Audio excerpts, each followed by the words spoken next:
हरे हरे कृष्ण कृष्ण कृष्ण हरे हरे हरे राम राम राम हरे हरे हरे कृष्ण कृष्ण कृष्ण हरे हरे हरे राम राम राम राम हरे हरे हरे कृष्ण प्रभु जी हरे ಧನ್ಯವಾದಗಳು कृष्ण माता ಧನ್ಯವಾದಗಳು ಮಾತಾಜಿ हरे कृष्ण प्रभु जी।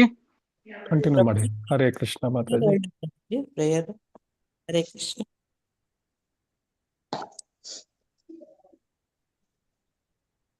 जय राधा माधव जय कुंज बिहारी जय राधा माधव जय कुंज बिहारी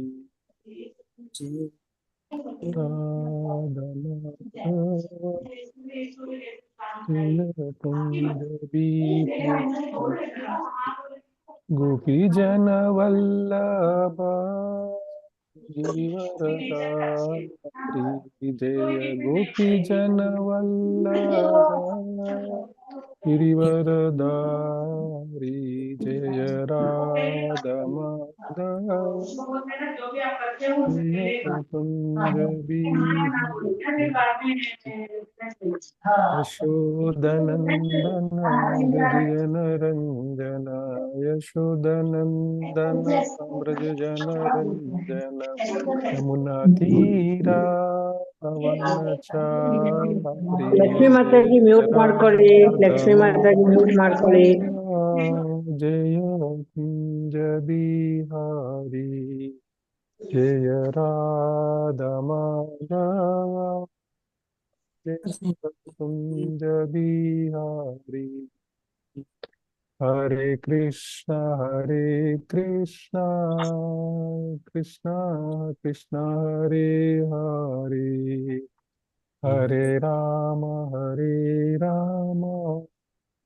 राम राम हरे हरे हरे कृष्णा कृष्णा कृष्णा हरे हरे हरे राम राम राम राम हरे हरे जय राधा माधव जय कुंज बिहारी हरे कृष्ण ಎಲ್ಲರಿಗೂ ಧನ್ಯವಾದಗಳು हरे कृष्ण प्रभु जी हरे कृष्ण माताಜಿ हरे कृष्ण ಹರೇ ಕೃಷ್ಣ ಸೊ ಎಲ್ಲರಿಗೂ ಸ್ವಾಗತ ಇಂದಿನ ತರಗತಿಗೆ ಇಂದಿನ ತರಗತಿಯಲ್ಲಿ ನಾವು ಎಷ್ಟನೇ ಶ್ಲೋಕ ಮಾಡಬೇಕು ನಾಲ್ಕನೇ ಶ್ಲೋಕ ಪ್ರಭುಜಿ ನಾಲ್ಕನೇ ಶ್ಲೋಕದಿಂದ ಮಾಡಬೇಕು ಹರೇ ಕೃಷ್ಣ ಸ್ಕ್ರೀನ್ ಶೇರ್ ಮಾಡ್ತೇನೆ हरे कृष्ण प्रभु जी। हरे कृष्ण माताजी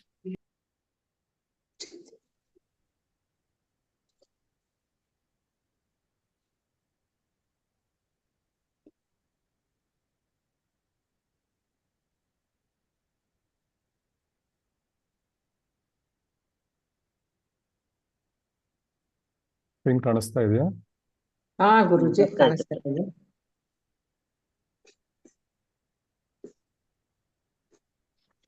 जय राधा ಗೋವಿಂದ ಕಿ ಜಯ ರಾಧಾ ಮಾಧವ್ ಕಿ ಜಯ ಇಸ್ಕಾನ್ ಕುಳಾಯಿ ಮಂಗಳೂರಿನ ಎಲ್ಲ ಹಿರಿಯ ಭಕ್ತರಿಗೂ ನಮಸ್ಕಾರಗಳನ್ನು ಧನ್ಯವಾದಗಳನ್ನು ಅರ್ಪಿಸುತ್ತಾ ಇಂದಿನ ತರಗತಿಯನ್ನು ಪ್ರಾರಂಭ ಮಾಡೋಣ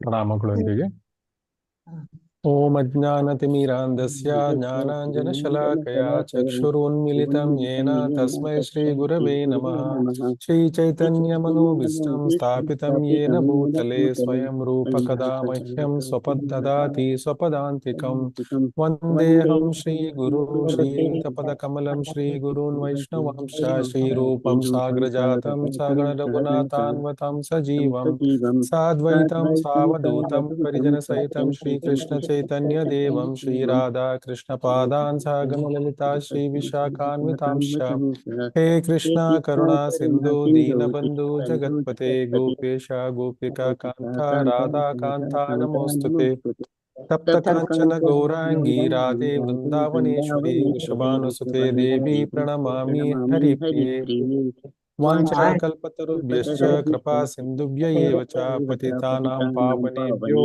वैष्णवेभ्यो नमो नमः। नमो विष्णुपादाय कृष्णपृष्ठाय भूतले श्रीमते भक्तिवेदान्त स्वामिनिति नामिने नमस्ते सारस्वती देवे गौरवाणी प्रचारिणे निर्विशेष शून्यवादी पाश्चात्य देशतारिणे जय श्री कृष्ण चैतन्य प्रभु नित्यानंद श्री अद्वैत गदाधर श्रीवासादि गौर भक्त वृंदा हरे कृष्ण कृष्ण कृष्ण हरे हरे हरे राम राम राम हरे हरे हरे कृष्ण। हरे कृष्ण प्रभुजी।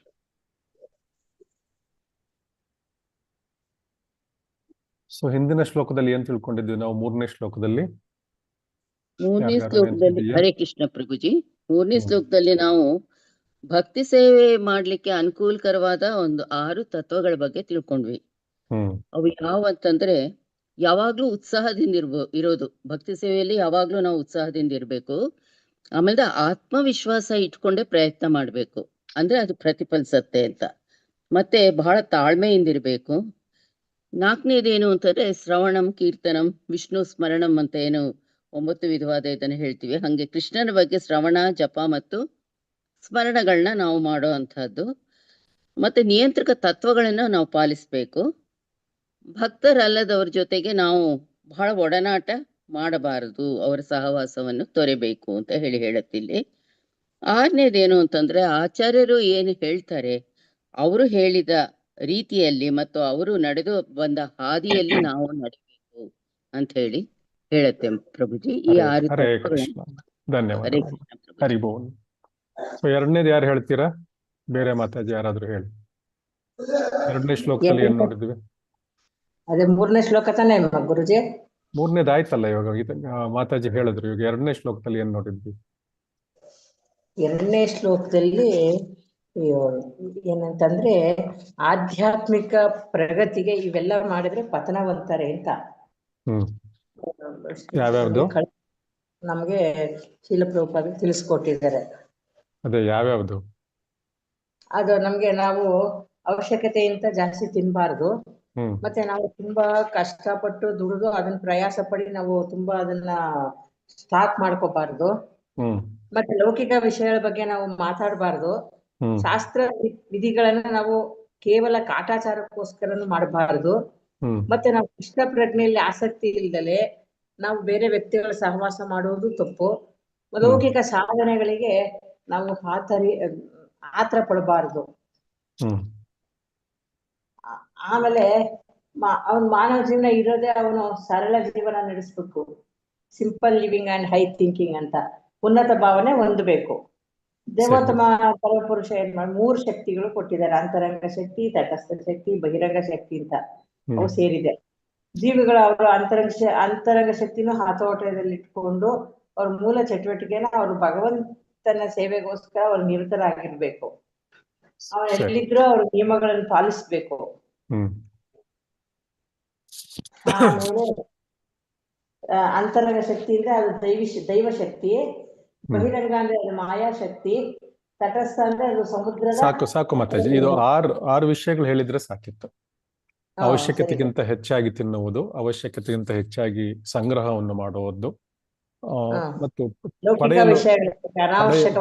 ಅನಾವಶ್ಯಕವಾಗಿ ಪ್ರಯಾಸ ಮಾಡುವುದು, ಅನಾವಶ್ಯಕವಾಗಿ ಮಾತನಾಡುವುದು, ಸೊ ಕಾಟಾಚಾರಕ್ಕಾಗಿ ಶಾಸ್ತ್ರ ವಿಧಿಗಳನ್ನು ಅನುಸರಿಸುವುದು ಅಥವಾ ಧಿಕ್ಕರಿಸುವುದು, ಇಲ್ಲ ಸ್ವತಂತ್ರವಾಗಿ ಇಷ್ಟ ಬಂದಂತೆ ವರ್ತಿಸುವುದು, ಮತ್ತು ಕೃಷ್ಣ ಪ್ರಜ್ಞೆಯಲ್ಲಿ ಆಸಕ್ತಿ ಇಲ್ಲದಂತಹ ಲೌಕಿಕ ವ್ಯಕ್ತಿಗಳ ಜೊತೆ ಸಹವಾಸ ಮಾಡುವುದು, ಮತ್ತು ಲೌಕಿಕ ಸಾಧನೆಗಳಾಗಿ ಹಾತೊರೆಯುವುದು. ಈ 6 ವಿಷಯಗಳು. ಸೊ ಈ 6 ವಿಷಯಗಳೇನಾಗುತ್ತೆ? ಷಡ್ಭರ್ ಭಕ್ತಿ ವಿನಶ್ಯತಿ, ಷಡ್ಭಕ್ತಿ ವಿನಶ್ಯತಿ. ಇದು ಈ 6ರಿಂದ ಏನಾಗುತ್ತೆ? ಭಕ್ತಿ ವಿನಶ್ಯತಿ ಆಗುತ್ತೆ. ಸೊ ನಾವು 2ನೇ ಶ್ಲೋಕದಲ್ಲಿ 6 ವಿಷಯಗಳನ್ನು ನೋಡಿದ್ವಿ. 6 ವಿಷಯಗಳಿಂದ ನಮಗೆ ಭಕ್ತಿ ನಾಶವಾಗುತ್ತೆ ಅಂತ ನೋಡಿದ್ವಿ. ಆದ್ರೆ 3ನೇ ಶ್ಲೋಕದಲ್ಲಿ ಅದೇ ನೋಡಿ ಯಾವ 6 ವಿಷಯಗಳಿಂದ ನಮ್ಮ ಭಕ್ತಿ ಮುಂದುವರಿಯುತ್ತೆ, ಅನುಕೂಲಕರವಾಗಿ ಮುಂದುವರಿಯುತ್ತೆ ಅನ್ನೋದನ್ನ ನೋಡಿದ್ವಿ.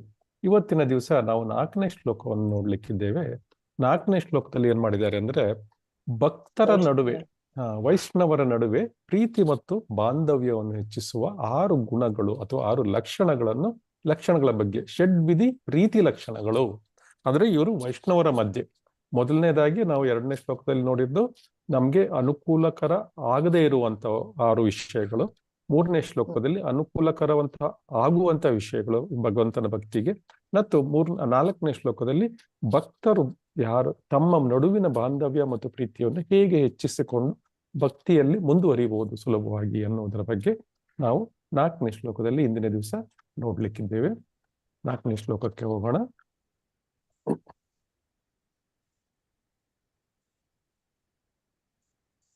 ನಾಲ್ಕನೇ ಶ್ಲೋಕ ಕಾಣಿಸ್ತಾ ಇದೆ ಎಲ್ರಿಗೂ? ಕಾಣಿಸ್ತಾ ಇದೆ ಪ್ರಭು. 4ನೇ ಶ್ಲೋಕವನ್ನು ಓದೋಣ. ದದಾತಿ ಪ್ರತಿಗೃಹ್ಣಾತಿ ಗುಹ್ಯಂ ಆಖ್ಯಾತಿ ಪೃಚ್ಛತಿ ಭುಂಕ್ತೆ ಭೋಜಯತೆ ಚೈವ ಷಡ್ವಿಧಂ ಪ್ರೀತಿ ಲಕ್ಷಣಂ. ಸೊ ಇಲ್ಲಿ ಕೂಡ 6 ಲಕ್ಷಣಗಳ ಬಗ್ಗೆ ಮಾತಾಡಲಾಗಿದೆ. ಅವು 6 ಲಕ್ಷಣಗಳು ಏನು ಅಂದ್ಬಿಟ್ಟು ನೋಡೋಣ. ಹರೇ ಕೃಷ್ಣ. ದದಾತಿ ಪ್ರತಿಗೃಹ್ಣಾತಿ ದದಾತಿ ಪ್ರತಿಗೃಹ್ಣಾತಿ ಗುಹ್ಯಮಾಖ್ಯಾತಿ ಪೃಚ್ಛತಿ ಗುಹ್ಯಮಾಖ್ಯಾತಿ ಪೃಚ್ಛತಿ ದದಾತಿ ಪ್ರತಿಗೃಹ್ಣಾತಿ ಗುಹ್ಯಮಾಖ್ಯಾತಿ ಪೃಚ್ಛತಿ ದದಾತಿ ಪ್ರತಿಗೃಹ್ಣಾತಿ ಗುಹ್ಯಮಾಖ್ಯಾತಿ ಪೃಚ್ಛತಿ ಭುಂಕ್ತೆ ಭೋಜಯತೆ ಚೈವ ಭುಂಕ್ತೆ ಭೋಜಯತೆ ಚೈವ ಷಡ್ವಿಧಂ ಪ್ರೀತಿ ಲಕ್ಷಣಂ. ಷಡ್ವಿಧಂ ಪ್ರೀತಿ ಲಕ್ಷಣಂ. ಭುಂಕ್ತೆ ಭೋಜಯತೆ ಚೈವ ಷಡ್ವಿಧಂ ಪ್ರೀತಿ ಲಕ್ಷಣಂ. ಭುಂಕ್ತೆ ಭೋಜಯತೆ ಚೈವ ಷಡ್ವಿಧಂ ಪ್ರೀತಿ ಲಕ್ಷಣಂ. ದದಾತಿ ಪ್ರತಿಗೃಹ್ಣಾತಿ ಗುಹ್ಯಮಾಖ್ಯಾತಿ ಪೃಚ್ಛತಿ ದದಾತಿ ಪ್ರತಿಗೃಹ್ಣಾತಿ ಗುಹ್ಯಮಾಖ್ಯಾತಿ ಪೃಚ್ಛತಿ ಭುಂಕ್ತೆ ಭೋಜಯತೆ ಚೈವ ಷಡ್ವಿಧಂ ಪ್ರೀತಿ ಲಕ್ಷಣಂ. ಭುಂಕ್ತೆ ಭೋಜಯತೆ ಚೈವ ಷಡ್ವಿಧಂ ಪ್ರೀತಿ ಲಕ್ಷಣಂ. ದದಾತಿ ಪ್ರತಿಗೃಹ್ಣಾತಿ ಗುಹ್ಯಮಾಖ್ಯಾತಿ ಪೃಚ್ಛತಿ ದದಾತಿ ಪ್ರತಿಗೃಹ್ಣಾತಿ ಗುಹ್ಯಮಾಖ್ಯಾತಿ ಪೃಚ್ಛತಿ ಭುಂಕ್ತೆ ಭೋಜಯತೆ ಚೈವ ಷಡ್ವಿಧಂ ಪ್ರೀತಿ ಲಕ್ಷಣಂ. ಭುಂಕ್ತೆ ಭೋಜಯತೆ ಚೈವ ಷಡ್ವಿಧಂ ಪ್ರೀತಿ ಲಕ್ಷಣಂ. ಈ ಕಂಪ್ಲೀಟ್ ಶ್ಲೋಕವನ್ನು ಹೇಳೋಣ. ದದಾತಿ ಪ್ರತಿಗೃಹ್ಣಾತಿ ಗುಹ್ಯಮಾಖ್ಯಾತಿ ಪೃಚ್ಛತಿ ಭುಂಕ್ತೆ ಭೋಜಯತೆ ಚೈವ ಷಡ್ವಿಧಂ ಪ್ರೀತಿ ಲಕ್ಷಣಂ. ದದಾತಿ ಪ್ರತಿಗೃಹ್ಣಾತಿ ಗುಹ್ಯಮಾಖ್ಯಾತಿ ಪೃಚ್ಛತಿ ಭುಂಕ್ತೆ ಭೋಜಯತೆ ಚೈವ ಷಡ್ವಿಧಂ ಪ್ರೀತಿ ಲಕ್ಷಣಂ. ಈಗ ಶಬ್ದಾರ್ಥಗಳನ್ನು ನೋಡೋಣ. ದದಾತಿ ದಾನ ಕೊಡುತ್ತಾನೆ. ದದಾತಿ ದಾನ ಕೊಡುತ್ತಾನೆ. ಪ್ರತಿಗೃಹ್ಣಾತಿ ಪ್ರತಿಯಾಗಿ ಸ್ವೀಕರಿಸುತ್ತಾನೆ. ಪ್ರತಿಗೃಹ್ಣಾತಿ ಪ್ರತಿಯಾಗಿ ಸ್ವೀಕರಿಸುತ್ತಾನೆ. ಗುಹ್ಯಂ ರಹಸ್ಯ ವಿಷಯಗಳನ್ನು. ಗುಹ್ಯಂ ರಹಸ್ಯ ವಿಷಯಗಳನ್ನು. ಆಖ್ಯಾತಿ ವಿವರಿಸುತ್ತಾನೆ. ಆಖ್ಯಾತಿ ವಿವರಿಸುತ್ತಾನೆ. ಪೃಚ್ಛತಿ ಕೇಳುತ್ತಾನೆ. ಪೃಚ್ಛತಿ ಕೇಳುತ್ತಾನೆ. ಭುಂಕ್ತೆ ತಿನ್ನುತ್ತಾನೆ. ಭುಂಕ್ತೆ ತಿನ್ನುತ್ತಾನೆ. ಭೋಜಯತೆ ತಿನ್ನಿಸುತ್ತಾನೆ. ಭೋಜಯತೆ ತಿನ್ನಿಸುತ್ತಾನೆ. ಚ ಮತ್ತು ಚ ಮತ್ತು ಏವ ಖಂಡಿತವಾಗಿ. ಏವ ಖಂಡಿತವಾಗಿ. ಷಟ್ವಿಧಂ 6 ಬಗೆ. ಷಟ್ವಿಧಂ 6 ಬಗೆ. ಪ್ರೀತಿ ಪ್ರೇಮದ. ಪ್ರೀತಿ ಪ್ರೇಮದ. ಲಕ್ಷಣಂ ಸಂಕೇತಗಳು. ಲಕ್ಷಣಂ ಸಂಕೇತಗಳು. ಅನುವಾದ ಮತ್ತು ಭಾವಾರ್ಥ ಶ್ರೀಲ ಪ್ರಭುಪಾದರಿಂದ. ಶ್ರೀಲ ಪ್ರಭುಪಾದರಿಗೆ ಜಯವಾಗಲಿ. ದಾನವಾಗಿ ಕೊಡುಗೆಗಳನ್ನು ಕೊಡುವುದು, ದಾನಗಳನ್ನು ಸ್ವೀಕರಿಸುವುದು, ತನ್ನ ಮನಸ್ಸನ್ನು ಬಿಚ್ಚಿ ಹೇಳುವುದು, ರಹಸ್ಯವಾಗಿ ಕೇಳಿ ತಿಳಿದುಕೊಳ್ಳುವುದು, ಪ್ರಸಾದ ಸ್ವೀಕರಿಸುವುದು, ಪ್ರಸಾದ ಕೊಡುವುದು ಇವು ಭಕ್ತರ ನಡುವೆ ನಡೆಯುವ 6 ಪ್ರೇಮ ಸಂಕೇತಗಳು. ಈಗ ರಿಪೀಟ್ ಮಾಡೋಣ. ದಾನವಾಗಿ ಕೊಡುಗೆಗಳನ್ನು ಕೊಡುವುದು, ಕೊಡುಗೆಗಳನ್ನು ಕೊಡುವುದು, ದಾನಗಳನ್ನು ಸ್ವೀಕರಿಸುವುದು, ತನ್ನ ಮನಸ್ಸನ್ನು ಬಿಚ್ಚಿ ಹೇಳುವುದು, ತನ್ನ ತನ್ನ ಮನಸ್ಸನ್ನು ಮನಸ್ಸನ್ನು ಬಿಚ್ಚಿ ಹೇಳುವುದು, ರಹಸ್ಯವಾಗಿ ಕೇಳಿ ತಿಳಿದುಕೊಳ್ಳುವುದು, ರಹಸ್ಯವಾಗಿ ಕೇಳಿ ತಿಳಿದುಕೊಳ್ಳುವುದು, ಪ್ರಸಾದ ಸ್ವೀಕರಿಸುವುದು ಪ್ರಸಾದ ಸ್ವೀಕರಿಸುವುದು ಮತ್ತು ಪ್ರಸಾದ ಕೊಡುವುದು. ಮತ್ತು ಪ್ರಸಾದ ಕೊಡುವುದು. ಇವು ಭಕ್ತರ ನಡುವೆ ನಡೆಯುವ 6 ಪ್ರೇಮ ಸಂಕೇತಗಳು. ಇವು ಇವು ಭಕ್ತರ ಭಕ್ತರ ನಡುವೆ ನಡೆಯುವ 6 ಪ್ರೇಮ ಪ್ರೇಮ ಸಂಕೇತಗಳು. ಈಗ ಭಾವಾರ್ಥವನ್ನು ಓದೋಣ.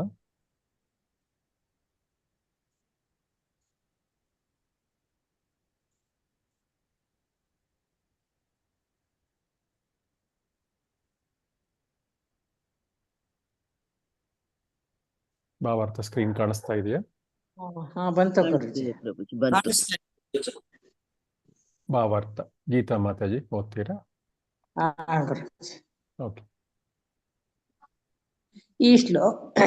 ಈ ಶ್ಲೋಕದಲ್ಲಿ ಶೀಲರೂಪ ಗೋಸ್ವಾಮಿಯು ಇತರ ಭಕ್ತರ ಸಹವಾಸದಲ್ಲಿ ಭಕ್ತಿ ಕಾರ್ಯಗಳನ್ನು ಹೇಗೆ ಮಾಡಬೇಕೆಂದು ವಿವರಿಸುತ್ತಾರೆ. 6 ರೀತಿಯ ಚಟುವಟಿಕೆಗಳಿವೆ. 1, ಭಕ್ತರಿಗೆ ದಾನ ಕೊಡುವುದು.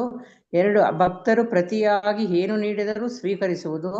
3, ಭಕ್ತರಿಗೆ ತನ್ನ ಮನಸ್ಸನ್ನು ತೆರೆಯುವುದು. 4, ಭಗವಂತನ ಗೋಪ್ಯ ಸೇವೆಯ ಬಗ್ಗೆ ಅವರಿಂದ ವಿಚಾರಿಸುವುದು. 5, ಭಕ್ತರು ನೀಡುವ ಪ್ರಸಾದ ಅಥವಾ ಆಧ್ಯಾತ್ಮಿಕ ಆಹಾರವನ್ನು ಗೌರವಿಸುವುದು. ಮತ್ತು 6, ಭಕ್ತರಿಗೆ ಪ್ರಸಾದವನ್ನು ಉಣಿಸುವುದು. ಒಬ್ಬ ಅನುಭವಿ ಭಕ್ತನು ವಿವರಿಸುತ್ತಾನೆ ಮತ್ತು ಅನನುಭವಿ ಭಕ್ತನು ಅವನಿಂದ ಕಲಿಯುತ್ತಾನೆ. ಇದು ಗುಹ್ಯಂ ಆಖ್ಯಾತಿ ಪೃಚ್ಛತಿ. ಒಬ್ಬ ಭಕ್ತನು ಪರಮಾತ್ಮನಿಗೆ ಅರ್ಪಿಸಿದ ಆಹಾರದ ಅವಶೇಷಗಳಾದ ಪ್ರಸಾದವನ್ನು ವಿತರಿಸಿದಾಗ ನಮ್ಮ ಭಕ್ತಿ ಸೇವೆಯ ಮನೋಭಾವವನ್ನು ಕಾಪಾಡಿಕೊಳ್ಳಬೇಕು. ನಾವು ಈ ಪ್ರಸಾದವನ್ನು ಶುದ್ಧ ಭಕ್ತರ ಮೂಲಕ ಪಡೆದ ಭಗವಂತನ ಕೃಪೆ ಎಂದು ಸ್ವೀಕರಿಸಬೇಕು. ನಾವು ಶುದ್ಧ ಭಕ್ತರನ್ನು ನಮ್ಮ ಮನೆಗೆ ಆಹ್ವಾನಿಸಬೇಕು, ಅವರಿಗೆ ಪ್ರಸಾದವನ್ನು ನೀಡಬೇಕು ಮತ್ತು ಎಲ್ಲ ರೀತಿಯಲ್ಲೂ ಅವರನ್ನು ಮೆಚ್ಚಿಸಲು ಸಿದ್ಧರಾಗಿರಬೇಕು. ಇದನ್ನು ಭುಂಕ್ತೆ ಭೋಜನೆ ಚೈವ ಎಂದು ಕರೆಯಲಾಗುತ್ತದೆ. ಸಾಮಾಜಿಕ ಚಟುವಟಿಕೆಗಳಲ್ಲಿಯೂ ಸಹ ಇಬ್ಬರು ಪ್ರೀತಿಯ ಸ್ನೇಹಿತರ ನಡುವಿನ ಈ 6 ರೀತಿಯ ವ್ಯವಹಾರಗಳು ಅತ್ಯಗತ್ಯ. ಉದಾಹರಣೆಗೆ, ಒಬ್ಬ ಉದ್ಯಮಿ ಇನ್ನೊಬ್ಬ ಉದ್ಯಮಿಯನ್ನು ಸಂಪರ್ಕಿಸಲು ಬಯಸಿದಾಗ ಅವನು ಹೋಟೆಲ್ನಲ್ಲಿ ಔತಣಕೂಟವನ್ನು ಏರ್ಪಡಿಸುತ್ತಾನೆ ಮತ್ತು ಹಬ್ಬದ ಸಮಯದಲ್ಲಿ ಅವನು ಏನು ಮಾಡಬೇಕೆಂದು ಬಹಿರಂಗವಾಗಿ ವ್ಯಕ್ತಪಡಿಸುತ್ತಾನೆ. ನಂತರ ಅವನು ತನ್ನ ವ್ಯವಹಾರ ಸ್ನೇಹಿತನಿಂದ ಹೇಗೆ ವರ್ತಿಸಬೇಕು ಎಂದು ವಿಚಾರಿಸುತ್ತಾನೆ ಮತ್ತು ಕೆಲವೊಮ್ಮೆ ಉಡುಗೊರೆಗಳನ್ನು ವಿನಿಮಯ ಮಾಡಿಕೊಳ್ಳುತ್ತದೆ. ಹೀಗೆ ಆತ್ಮೀಯ ವ್ಯವಹಾರಗಳಲ್ಲಿ ಪ್ರೀತಿ ಅಥವಾ ಪ್ರೀತಿಯ ವ್ಯವಹಾರ ಇದ್ದಾಗಲೆಲ್ಲ ಈ 6 ಚಟುವಟಿಕೆಗಳನ್ನು ಕಾರ್ಯಗತಗೊಳಿಸಲಾಗುತ್ತದೆ. ಇಂದಿನ ಶ್ಲೋಕದಲ್ಲಿ ಶೀಲರೂಪ ಗೋಸ್ವಾಮಿಯು ಲೌಕಿಕ ಸಹವಾಸವನ್ನು ತ್ಯಜಿಸಿ ಭಕ್ತರೊಂದಿಗೆ ಸಹವಾಸ ಮಾಡಬೇಕು ಎಂದು ಸಲಹೆ ನೀಡಿದರು. ಸಂಗತ್ಯಾಗ ಸತೋವೃತ್ತೆ. ಭಕ್ತರ ನಡುವಿನ ಈ 6 ವಿನಿಮಯ ಮಾಡಿಕೊಳ್ಳಲಾಗುತ್ತದೆ. ಹೀಗೆ ನಡುವೆ ಈ 6 ರೀತಿಯ ಪ್ರೀತಿಯ ವಿನಿಮಯ ಸುಗಮಗೊಳಿಸಲು ಅಂತಾರಾಷ್ಟ್ರೀಯ ಕೃಷ್ಣ ಪ್ರಜ್ಞೆ ಸಂಘವನ್ನು ಸ್ಥಾಪಿಸಲಾಗಿದೆ. ಈ ಸಂಘವನ್ನು ಒಬ್ಬಂಟಿಯಾಗಿ ಪ್ರಾರಂಭಿಸಲಾಯಿತು, ಆದರೆ ಜನರು ಮುಂದೆ ಬಂದು ಕೊಡುಕೊಳ್ಳುವ ನೀತಿಯೊಂದಿಗೆ ವ್ಯವಹರಿಸುತ್ತಿರುವುದರಿಂದ ಸಂಘವು ಈಗ ಪ್ರಪಂಚಾದ್ಯಂತ ವಿಸ್ತರಿಸುತ್ತಿದೆ. ಸಮಾಜದ ಚಟುವಟಿಕೆಗಳ ಅಭಿವೃದ್ಧಿಗೆ ಜನರು ಬಹಳ ಉದಾರವಾಗಿ ದೇಣಿಗೆ ನೀಡುತ್ತಿರುವುದು ನಮಗೆ ಸಂತೋಷ ತಂದಿದೆ ಮತ್ತು ಕೃಷ್ಣ ಪ್ರಜ್ಞೆಯ ವಿಷಯಕ್ಕೆ ಕಟ್ಟುನಿಟ್ಟಾಗಿ ಸಂಬಂಧಿಸಿದ ಪುಸ್ತಕಗಳು ಮತ್ತು ನಿಯತಕಾಲಿಕ ರೂಪದಲ್ಲಿ ನಾವು ನೀಡುವ ಯಾವುದೇ ವಿನಮ್ರ ಕೊಡುಗೆಯನ್ನು ಜನರು ಉತ್ಸಾಹದಿಂದ ಸ್ವೀಕರಿಸುತ್ತಿದ್ದಾರೆ. ಎಲ್ಲಾಯ್ತು ಗುರುಜಿ? ಒಂದು ನಿಮಿಷ, ಎಲ್ಲ ಮೇಲೆ ಕೆಳಗೆ ಹೋಯ್ತು ಅನ್ಸುತ್ತೆ. ನಾವು ಕೆಲವೊಮ್ಮೆ ಸ್ವಲ್ಪ ವಿನಮ್ರ ಕೊಡುಗೆಯನ್ನು ಜನರು ಉತ್ಸಾಹದಿಂದ ಸ್ವೀಕರಿಸುತ್ತಿದ್ದಾರೆ. ನಾವು ಕೆಲವೊಮ್ಮೆ ಹರೇ ಕೃಷ್ಣ ಹಬ್ಬಗಳನ್ನು ನಡೆಸುತ್ತೇವೆ ಮತ್ತು ಜೀವಮಾನದ ಸದಸ್ಯರು ಮತ್ತು ಸ್ನೇಹಿತರನ್ನು ಪ್ರಸಾದ ಸ್ವೀಕರಿಸುವ ಮೂಲಕ ಔತಣಕೂಟದಲ್ಲಿ ಭಾಗವಹಿಸಲು ಆಹ್ವಾನಿಸುತ್ತೇವೆ. ಸದಸ್ಯರು ಸ್ನೇಹಿತರನ್ನು ಪ್ರಸಾದ ಸ್ವೀಕರಿಸುವ ಮೂಲಕ ಔತಣಕೂಟದಲ್ಲಿ ಭಾಗವಹಿಸಲು ಆಹ್ವಾನಿಸುತ್ತೇವೆ. ನಮ್ಮ ಹೆಚ್ಚಿನ ಸದಸ್ಯರು ಸಮಾಜದ ಉನ್ನತ ಹಂತಗಳಿಂದ ಬಂದಿದ್ದರೂ ಅವರು ಬಂದು ನಾವು ಅವರಿಗೆ ನೀಡಲು ಸಾಧ್ಯವಾಗುವ ಯಾವುದೇ ಸಣ್ಣ ಪ್ರಸಾದವನ್ನು ತೆಗೆದುಕೊಳ್ಳುತ್ತಾರೆ. ಕೆಲವೊಮ್ಮೆ ಸದಸ್ಯರು ಮತ್ತು ಬೆಂಬಲಿಗರು ಭಕ್ತಿ ಸೇವೆಯನ್ನು ಮಾಡುವ ವಿಧಾನಗಳ ಬಗ್ಗೆ ಬಹಳ ಗೌಪ್ಯವಾಗಿ ವಿಚಾರಿಸುತ್ತಾರೆ ಮತ್ತು ನಾವು ಇದನ್ನು ವಿವರಿಸಲು ಪ್ರಯತ್ನಿಸುತ್ತೇವೆ. ಈ ರೀತಿಯಾಗಿ ನಮ್ಮ ಸಮಾಜವು ಪ್ರಪಂಚಾದ್ಯಂತ ಯಶಸ್ವಿಯಾಗಿ ಹರಡುತ್ತಿದೆ ಮತ್ತು ಎಲ್ಲಾ ದೇಶಗಳ ಬುದ್ಧಿಜೀವಿಗಳು ಕ್ರಮೇಣ ನಮ್ಮ ಕೃಷ್ಣ ಪ್ರಜ್ಞೆಯ ಚಟುವಟಿಕೆಗಳನ್ನು ಮೆಚ್ಚುತ್ತಿದ್ದಾರೆ. ಕೃಷ್ಣ ಪ್ರಜ್ಞೆಯ ಸಮಾಜದ ಜೀವನವು ಸದಸ್ಯರ ನಡುವಿನ ಈ 6 ರೀತಿಯ ಪ್ರೀತಿಯ ವಿನಿಮಯದಿಂದ ಪೋಷಿಸಲ್ಪಟ್ಟಿದೆ. ಆದ್ದರಿಂದ ಜನರಿಗೆ ಇಸ್ಕಾನ್ ಭಕ್ತರೊಂದಿಗೆ ಸಹವಾಸ ಮಾಡಲು ಅವಕಾಶ ನೀಡಬೇಕು, ಏಕೆಂದರೆ ಮೇಲೆ ತಿಳಿಸಿದ 6 ವಿಧಾನಗಳಲ್ಲಿ ಪರಸ್ಪರ ಪ್ರತಿಕ್ರಿಯಿಸುವ ಮೂಲಕ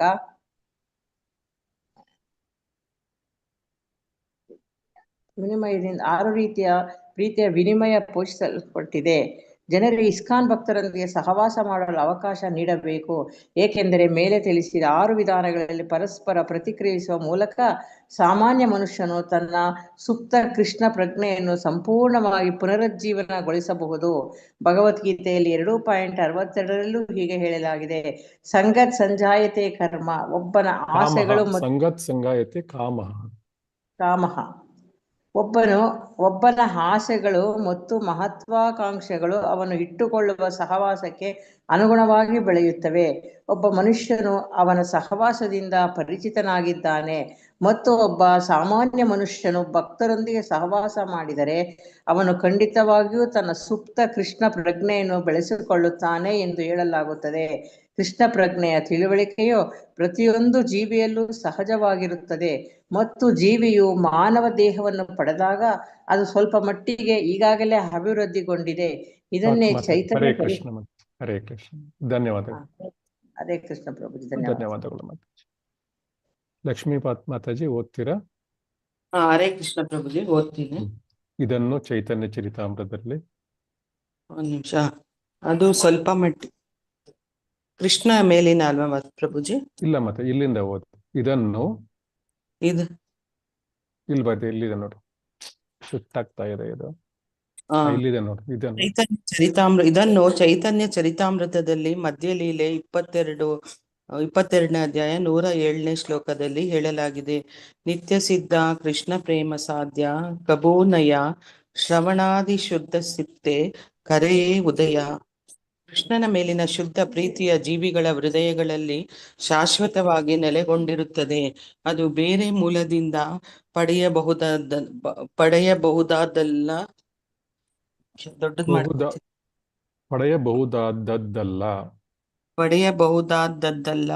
ಹೃದಯವು ಕೇಳುವುದು ಮತ್ತು ಜಪಿಸುವುದು ಮೂಲಕ ಶುದ್ಧವಾದಾಗ ಜೀವಿಯು ಸ್ವಾಭಾವಿಕವಾಗಿ ಜಾಗೃತಗೊಳ್ಳುತ್ತದೆ.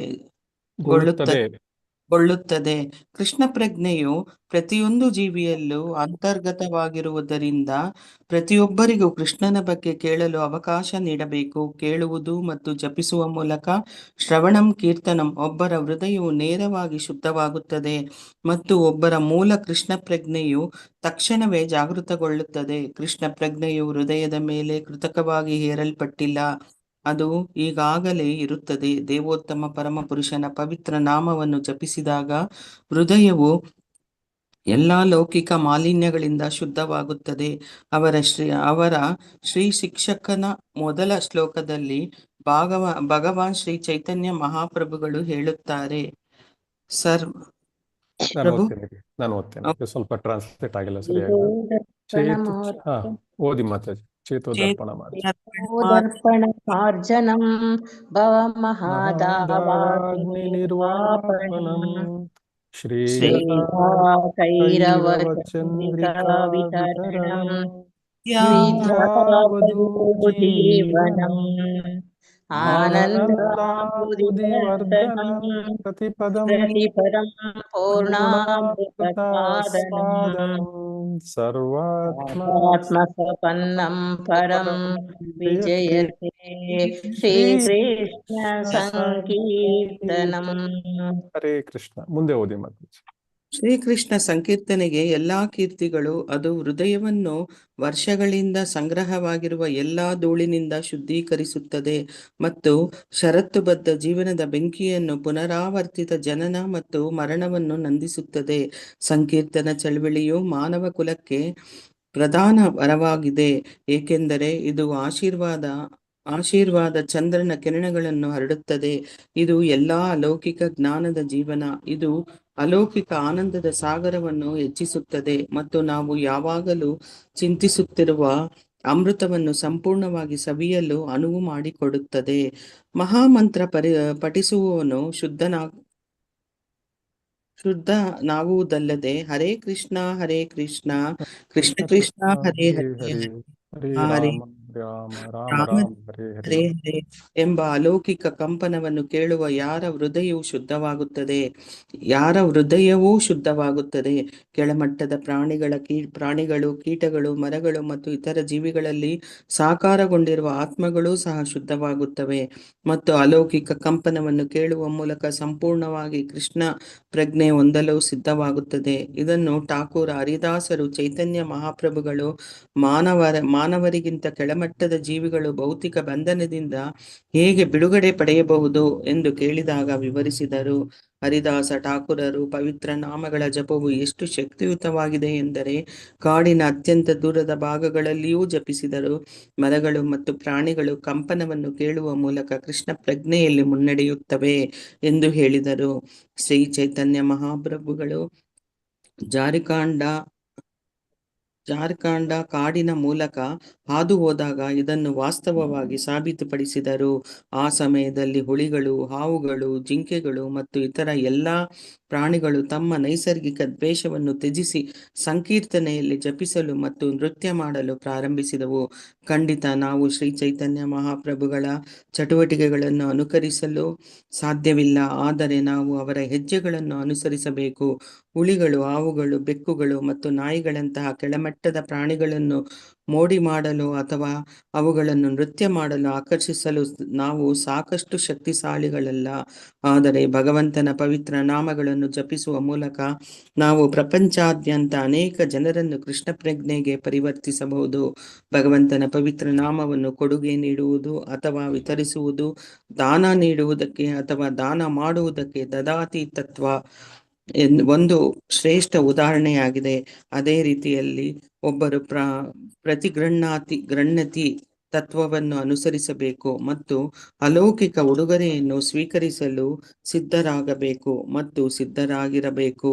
ಈ ಭೌತಿಕ ಪ್ರಪಂಚದ ಪರಿಸ್ಥಿತಿಯನ್ನು ಅರ್ಥ ಮಾಡಿಕೊಳ್ಳಲು ಒಬ್ಬರು ಕೃಷ್ಣ ಪ್ರಜ್ಞೆ ಚಳವಳಿಯ ಬಗ್ಗೆ ವಿಚಾರಿಸಬೇಕು ಮತ್ತು ತನ್ನ ಮನಸ್ಸನ್ನು ತೆರೆಯಬೇಕು. ಹೀಗೆ ಗುಹ್ಯಂ ಅಖ್ಯಾತಿ ಪೃಚ್ಯತಿ ತತ್ವಗಳನ್ನು ಪೂರೈಸಬಹುದು. ಹರೇ ಕೃಷ್ಣ ಮಾತಾಜಿ, ಧನ್ಯವಾದಗಳು. ಹರಿಣಿ ಮಾತಾಜಿ ಓದ್ತೀರಾ? ಓದ್ತೀನಿ. ಓದಿ. ಹರೇ ಕೃಷ್ಣ. ಅಂತಾರಾಷ್ಟ್ರೀಯ ಕೃಷ್ಣ ಪ್ರಜ್ಞೆ ಸಂಘದ ಸದಸ್ಯರು ಪ್ರತಿ ಭಾನುವಾರ ತಮ್ಮ ಎಲ್ಲಾ ಶಾಖೆಗಳಲ್ಲಿ ಪ್ರೇಮ ಔತಣಗಳನ್ನು ನಡೆಸುವುದರಿಂದ ತಮ್ಮೊಂದಿಗೆ ಊಟ ಮಾಡಲು ಸಂಘದ ಸದಸ್ಯರು ಮತ್ತು ಬೆಂಬಲಿಗರನ್ನು ಆಹ್ವಾನಿಸುತ್ತಾರೆ. ಅನೇಕ ಆಸಕ್ತ ಜನರು ಪ್ರಸಾದವನ್ನು ಗೌರವಿಸಲು ಬರುತ್ತಾರೆ ಮತ್ತು ಸಾಧ್ಯವಾದಾಗಲೆಲ್ಲ ಅವರು ಸಂಘದ ಸದಸ್ಯರನ್ನು ತಮ್ಮ ಮನೆಗಳಿಗೆ ಆಹ್ವಾನಿಸಿ ಅವರಿಗೆ ಪ್ರಸಾದವನ್ನು ಉಣಬಡಿಸುತ್ತಾರೆ. ಈ ರೀತಿಯಾಗಿ ಸಂಘದ ಸದಸ್ಯರು ಮತ್ತು ಸಾರ್ವಜನಿಕರು ಇಬ್ಬರೂ ಪ್ರಯೋಜನ ಪಡೆಯುತ್ತಾರೆ. ಜನರು ಯೋಗಿಗಳು, ಜ್ಞಾನಿಗಳು, ಕರ್ಮಿಗಳು ಮತ್ತು ಲೋಕೋಪಕಾರಿಗಳೆಂದು ಕರೆಯಲ್ಪಡುವವರ ಸಹವಾಸವನ್ನು ತ್ಯಜಿಸಬೇಕು, ಏಕೆಂದರೆ ಅವರ ಸಹವಾಸವು ಯಾರಿಗೂ ಪ್ರಯೋಜನವನ್ನು ನೀಡುವುದಿಲ್ಲ. ಒಬ್ಬರು ನಿಜವಾಗಿಯೂ ಮಾನವ ಜೀವನದ ಗುರಿಯನ್ನು ಸಾಧಿಸಲು ಬಯಸಿದರೆ ಅವರು ಕೃಷ್ಣ ಪ್ರಜ್ಞೆ ಚಳವಳಿಯ ಭಕ್ತರೊಂದಿಗೆ ಸಹವಾಸ ಮಾಡಬೇಕು, ಏಕೆಂದರೆ ಅದು ದೇವರ ಪ್ರೀತಿಯನ್ನು ಹೇಗೆ ಬಳಸಿಕೊಳ್ಳಬೇಕೆಂದು ಕಲಿಸುವ ಏಕೈಕ ಚಳುವಳಿಯಾಗಿದೆ. ಧರ್ಮವು ಮಾನವನ ಸಮಾಜದ ವಿಶೇಷ ಕಾರ್ಯವಾಗಿದೆ ಮತ್ತು ಇದು ಮಾನವ ಸಮಾಜ ಮತ್ತು ಪ್ರಾಣಿ ಸಮಾಜ ನಡುವಿನ ವ್ಯತ್ಯಾಸವನ್ನು ರೂಪಿಸುತ್ತದೆ. ಪ್ರಾಣಿ ಸಮಾಜಕ್ಕೆ ಚರ್ಚ್, ಮಸೀದಿ ಅಥವಾ ಧಾರ್ಮಿಕ ವ್ಯವಸ್ಥೆ ಇಲ್ಲ. ಪ್ರಪಂಚದ ಎಲ್ಲಾ ಭಾಗಗಳಲ್ಲಿ ಮಾನವ ಸಮಾಜ ಎಷ್ಟೇ ದೀನದಲಿತರಾಗಿದ್ದರೂ ಕೆಲವು ರೀತಿಯ ಧರ್ಮ ವ್ಯವಸ್ಥೆ ಇರುತ್ತದೆ. ಕಾಡಿನಲ್ಲಿರುವ ಬುಡಕಟ್ಟು ಮೂಲ ನಿವಾಸಿಗಳು ಸಹ ಒಂದು ಧಾರ್ಮಿಕ ವ್ಯವಸ್ಥೆಯನ್ನು ಹೊಂದಿದ್ದಾರೆ. ಒಂದು ಧಾರ್ಮಿಕ ವ್ಯವಸ್ಥೆಯು ಬೆಳೆದು ದೇವರ ಪ್ರೀತಿಯಾಗಿ ಬದಲಾದಾಗ ಅದು ಯಶಸ್ವಿಯಾಗುತ್ತದೆ. ಶ್ರೀಮದ್ ಭಾಗವತದ ಮೊದಲನೆಯ ಸ್ಕಂದದಲ್ಲಿ 1.2.6 ಹೇಳಿರುವಂತೆ ಸವೈ ಪುಂಸ ಪರೋ ಧರ್ಮ ಯಥೋ ಭಕ್ತಿರ್ ಅಧೋಕ್ಷಜೇ ಅಹೈತುಕಿ ಅಪ್ರತಿಹತ ಯಯಾತ್ಮ ಸುಪ್ರಸೀದತಿ. ಎಲ್ಲಾ ಮಾನವ ಕುಲದ ಪರಮೋಚ್ಚ ವೃತ್ತಿ ಅಂದ್ರೆ ಧರ್ಮ ಎಂದರೆ ಮನುಷ್ಯರು ಪರಮಾತ್ಮನಿಗೆ ಪ್ರೀತಿಯ ಭಕ್ತಿ ಸೇವೆಯನ್ನು ಸಾಧಿಸುವುದು. ಆತ್ಮವನ್ನು ಸಂಪೂರ್ಣವಾಗಿ ತೃಪ್ತಿಪಡಿಸಿಕೊಳ್ಳಲು ಅಂತಹ ಭಕ್ತಿ ಸೇವೆಯು ಪ್ರೇರಿತವಾಗಿರಬೇಕು ಮತ್ತು ಪ್ರೇರೇಪಿತವಾಗಿರಬೇಕು ಮತ್ತು ಅಡೆತಡೆ ಇಲ್ಲದೆ ಇರಬೇಕು. ಹರೇ ಕೃಷ್ಣ ಮಾತಾಜಿ, ಧನ್ಯವಾದಗಳು. ಹರೇ ಕೃಷ್ಣ ಪ್ರಭುಜಿ, ಧನ್ಯವಾದಗಳು. ಲಲಿತಾ ಮಾತಾಜಿ ಓದ್ತೀರಾ? ಪ್ರಭುಜಿ ನನ್ಗ ಹೇಳಿದ್ದು. ಲಲಿತಾ ಮಾತಾಜಿ. ಸರಿ. ಹರೇ ಕೃಷ್ಣ ಮಾತಾಜಿ. ಲಲಿತಾ ಮಾತಾಜಿ, ಹರೇ ಕೃಷ್ಣ. ಹ್ಯಾಂಡ್ ರೈಸ್ ಮಾಡಿದೀರಾ? ಹರೇ ಕೃಷ್ಣ ಪ್ರಭುಜಿ, ಹರೇ ಕೃಷ್ಣ. ಓದಿ ಮಾತಾಜಿ. ಪವರ್ ಹೋಗಿ ನೆಟ್ ಹೋಯ್ತು ಪ್ರಭುಜಿ. ಓಕೆ, ಈಗ ಕಾಣಿಸ್ತಾ ಇದೆಯಾ ಸ್ಕ್ರೀನ್? ಮಾನವ ಸಮಾಜದ ಓದಿ ಮಾತಾಜಿ. ಮಾನವ ಸಮಾಜದ ಸದಸ್ಯರು ನಿಜವಾಗಿಯೂ ಮನಸ್ಸಿನ ಶಾಂತಿ, ನೆಮ್ಮದಿ ಮತ್ತು ಮನುಷ್ಯ ಮತ್ತು ರಾಷ್ಟ್ರಗಳ ನಡುವಿನ ಸ್ನೇಹ ಸಂಬಂಧಗಳನ್ನು ಬಯಸಿದರೆ ಅವರು ಕೃಷ್ಣ ಪ್ರಜ್ಞಾಪೂರ್ವಕ ಧಾರ್ಮಿಕ ವ್ಯವಸ್ಥೆಯನ್ನು ಅನುಸರಿಸಬೇಕು. ಅದರ ಮೂಲಕ ಅವರು ದೇವೋತ್ತಮ ಪರವನ್ನು ಬೆಳೆಸಿಕೊಳ್ಳಬಹುದು. ಜನರು ಹಾಗೆ ಮಾಡಿದ ತಕ್ಷಣ ಅವರ ಮನಸ್ಸುಗಳು ತಕ್ಷಣವೇ ಶಾಂತಿ ಮತ್ತು ನೆಮ್ಮದಿಯಿಂದ ತುಂಬಿರುತ್ತವೆ. ಈ ನಿಟ್ಟಿನಲ್ಲಿ ಶ್ರೀಲ ಭಕ್ತಿ ಸಿದ್ಧಾಂತ ಸರಸ್ವತಿ ಠಾಕೂರರು ಕೃಷ್ಣ ಪ್ರಜ್ಞೆ ಆಂದೋಲನವನ್ನು ಪ್ರಸಾರ ಮಾಡುವ ಎಲ್ಲ ಭಕ್ತರಿಗೆ ಅಂತಹ ಆಸ್ತಿಕ ಆಂದೋಲನಗಳನ್ನು ಯಾವಾಗಲೂ ವಿರೋಧಿಸಲು ದೃಢ ನಿಶ್ಚಯ ಹೊಂದಿರುವ ನಿರಾಕಾರ ಮಾಯಾವಾದಿಗಳೊಂದಿಗೆ ಮಾತನಾಡಬೇಡಿ ಎಂದು ಎಚ್ಚರಿಸುತ್ತಾರೆ. ಜಗತ್ತು ಮಾಯಾವಾದಿಗಳು ಮತ್ತು ನಾಸ್ತಿಕರಿಂದ ತುಂಬಿದೆ ಮತ್ತು ಜಗತ್ತಿನ ರಾಜಕೀಯ ಪಕ್ಷಗಳು ಭೌತ್ಯವಾದವನ್ನು ಉತ್ತೇಜಿಸಲು ಮಾಯವಾದ ಮತ್ತು ಇತರ ನಾಸ್ತಿಕ ಕೆಲವೊಮ್ಮೆ ಅವರು ಕೃಷ್ಣ ಪ್ರಜ್ಞೆ ಆಂದೋಲನವನ್ನು ವಿರೋಧಿಸಲು ಬಲವಾದ ಪಕ್ಷವನ್ನು ಸಹ ಬೆಂಬಲಿಸುತ್ತಾರೆ. ಮಾಯಾವಾದಿಗಳು ಮತ್ತು ಇತರ ನಾಸ್ತಿಕರು ಕೃಷ್ಣ ಪ್ರಜ್ಞೆ ಆಂದೋಲನವು ಜನರನ್ನು ದೇವರ ಪ್ರಜ್ಞೆಯಲ್ಲಿ ಶಿಕ್ಷಣ ನೀಡುವುದರಿಂದ ಅದು ಅಭಿವೃದ್ಧಿ ಹೊಂದುವುದನ್ನು ಬಯಸುವುದಿಲ್ಲ. ನಾಸ್ತಿಕರ ನೀತಿ ಹೀಗಿದೆ: ಹಾವಿಗೆ ಹಾಲು ಮತ್ತು ಬಾಳೆಹಣ್ಣುಗಳನ್ನು ತಿನ್ನಿಸುವುದರಿಂದ ಯಾವುದೇ ಪ್ರಯೋಜನವಿಲ್ಲ, ಏಕೆಂದರೆ ಅವು ಎಂದಿಗೂ ತೃಪ್ತವಾಗುವುದಿಲ್ಲ. ಇದಕ್ಕೆ ವ್ಯತಿರಿಕ್ತವಾಗಿ ಹಾಲು ಮತ್ತು ಬಾಳೆಹಣ್ಣುಗಳನ್ನು ಸೇವಿಸುವುದರಿಂದ ಹಾವು ಹೆಚ್ಚು ವಿಷಕಾರಿಯಾಗುತ್ತವೆ. ಕೇವಲ ವಿಷವರ್ಧನಂ. ಹಾವಿಗೆ ಹಾಲು ಕುಡಿಸಿದರೆ ಅದರ ವಿಷವು ಹೆಚ್ಚಾಗುತ್ತದೆ. ಇದೇ ಕಾರಣಕ್ಕಾಗಿ ನಾವು ನಮ್ಮ ಮನಸ್ಸನ್ನು ಸರ್ಪ ಮಾಯಾವಾದಿಗಳು ಮತ್ತು ಕರ್ಮಿಗಳಿಗೆ ಬಹಿರಂಗಿಸಪಡಬಾರದು. ಅಂತಹ ಬಹಿರಂಗಪಡಿಸುವಿಕೆಗಳು ಎಂದಿಗೂ ಸಹಾಯ ಮಾಡುವುದಿಲ್ಲ. ಅವರೊಂದಿಗೆ ಸಂಪೂರ್ಣವಾಗಿ ಸಹವಾಸವನ್ನು ತಪ್ಪಿಸುವುದು ಉತ್ತಮ ಮತ್ತು ಯಾವುದೇ ಗೌಪ್ಯತೆಯ ಬಗ್ಗೆ ಅವರನ್ನು ಎಂದಿಗೂ ಕೇಳಬಾರದು, ಏಕೆಂದರೆ ಅವರು ಉತ್ತಮ ಸಲಹೆಯನ್ನು ನೀಡಲು ಸಾಧ್ಯವಿಲ್ಲ. ನಾವು ಮಾಯಾವಾದಿಗಳು ಮತ್ತು ನಾಸ್ತಿಕರಿಗೆ ಆಹ್ವಾನಗಳನ್ನು ನೀಡಬಾರದು ಅಥವಾ ಅವರ ಆಹ್ವಾನಗಳನ್ನು ಸ್ವೀಕರಿಸಬಾರದು, ಏಕೆಂದರೆ ಅಂತಹ ನಿಕಟ ಮಿಶ್ರಣದಿಂದ ನಾವು ಅವರ ನಾಸ್ತಿಕ ಮನಸ್ಥಿತಿಯಿಂದ ಪ್ರಭಾವಿತರಾಗಬಹುದು. ಸಂಗತ್ ಸಂಜಾಯತೆ ಕಾಮಃ. ಈ ಶ್ಲೋಕದ ನಕಾರಾತ್ಮಕ ಆದೇಶವೆಂದರೆ ನಾವು ಮಾಯಾವಾದಿಗಳು ಮತ್ತು ನಾಸ್ತಿಕರಿಗೆ ಏನನ್ನೂ ನೀಡುವುದನ್ನು ಅಥವಾ ಸ್ವೀಕರಿಸುವುದನ್ನು ತಡೆಯಬೇಕು. ಶ್ರೀ ಚೈತನ್ಯ ಮಹಾಪ್ರಭುಗಳು ವಿಷಯಿರ ಅನ್ಯ ಕಾಯಿಲೆ ದುಷ್ಟಹಾಯ ಮನ ಎಂದು ಎಚ್ಚರಿಸಿದ್ದಾರೆ. ಲೌಕಿಕ ಜನರು ತಯಾರಿಸಿದ ಆಹಾರವನ್ನು ತಿನ್ನುವುದರಿಂದ ಒಬ್ಬರ ಮನಸ್ಸು ದುಷ್ಟವಾಗುತ್ತದೆ. ಒಬ್ಬ ವ್ಯಕ್ತಿಯು ಬಹಳ ಮುಂದುವರೆದಿಲ್ಲದಿದ್ದರೆ ಅವನು ಕೃಷ್ಣ ಪ್ರಜ್ಞೆ ಆಂದೋಲನವನ್ನು ಮತ್ತಷ್ಟು ಹೆಚ್ಚಿಸಲು ಎಲ್ಲರ ಕೊಡುಗೆಗಳನ್ನು ಬಳಸಿಕೊಳ್ಳಲು ಸಾಧ್ಯವಾಗುವುದಿಲ್ಲ. ಆದ್ದರಿಂದ ತಾತ್ವಿಕವಾಗಿ ಮಾಯಾವಾದಿಗಳು ಅಥವಾ ನಾಸ್ತಿಕರಿಂದ ದಾನವನ್ನು ಸ್ವೀಕರಿಸಬಾರದು. ವಾಸ್ತವವಾಗಿ ಶ್ರೀ ಚೈತನ್ಯ ಮಹಾಪ್ರಭುಗಳು ಭಕ್ತರ ಭೌತಿಕ ಇಂದ್ರಿಯ ತೃಪ್ತಿಗೆ ಹೆಚ್ಚು ವ್ಯಸನಿಯಾಗಿರುವ ಸಾಮಾನ್ಯ ಪುರುಷರೊಂದಿಗೆ ಸಹ ಸಂಬಂಧವನ್ನು ಹೊಂದುವುದನ್ನು ನಿಷೇಧಿಸಿದ್ದಾರೆ.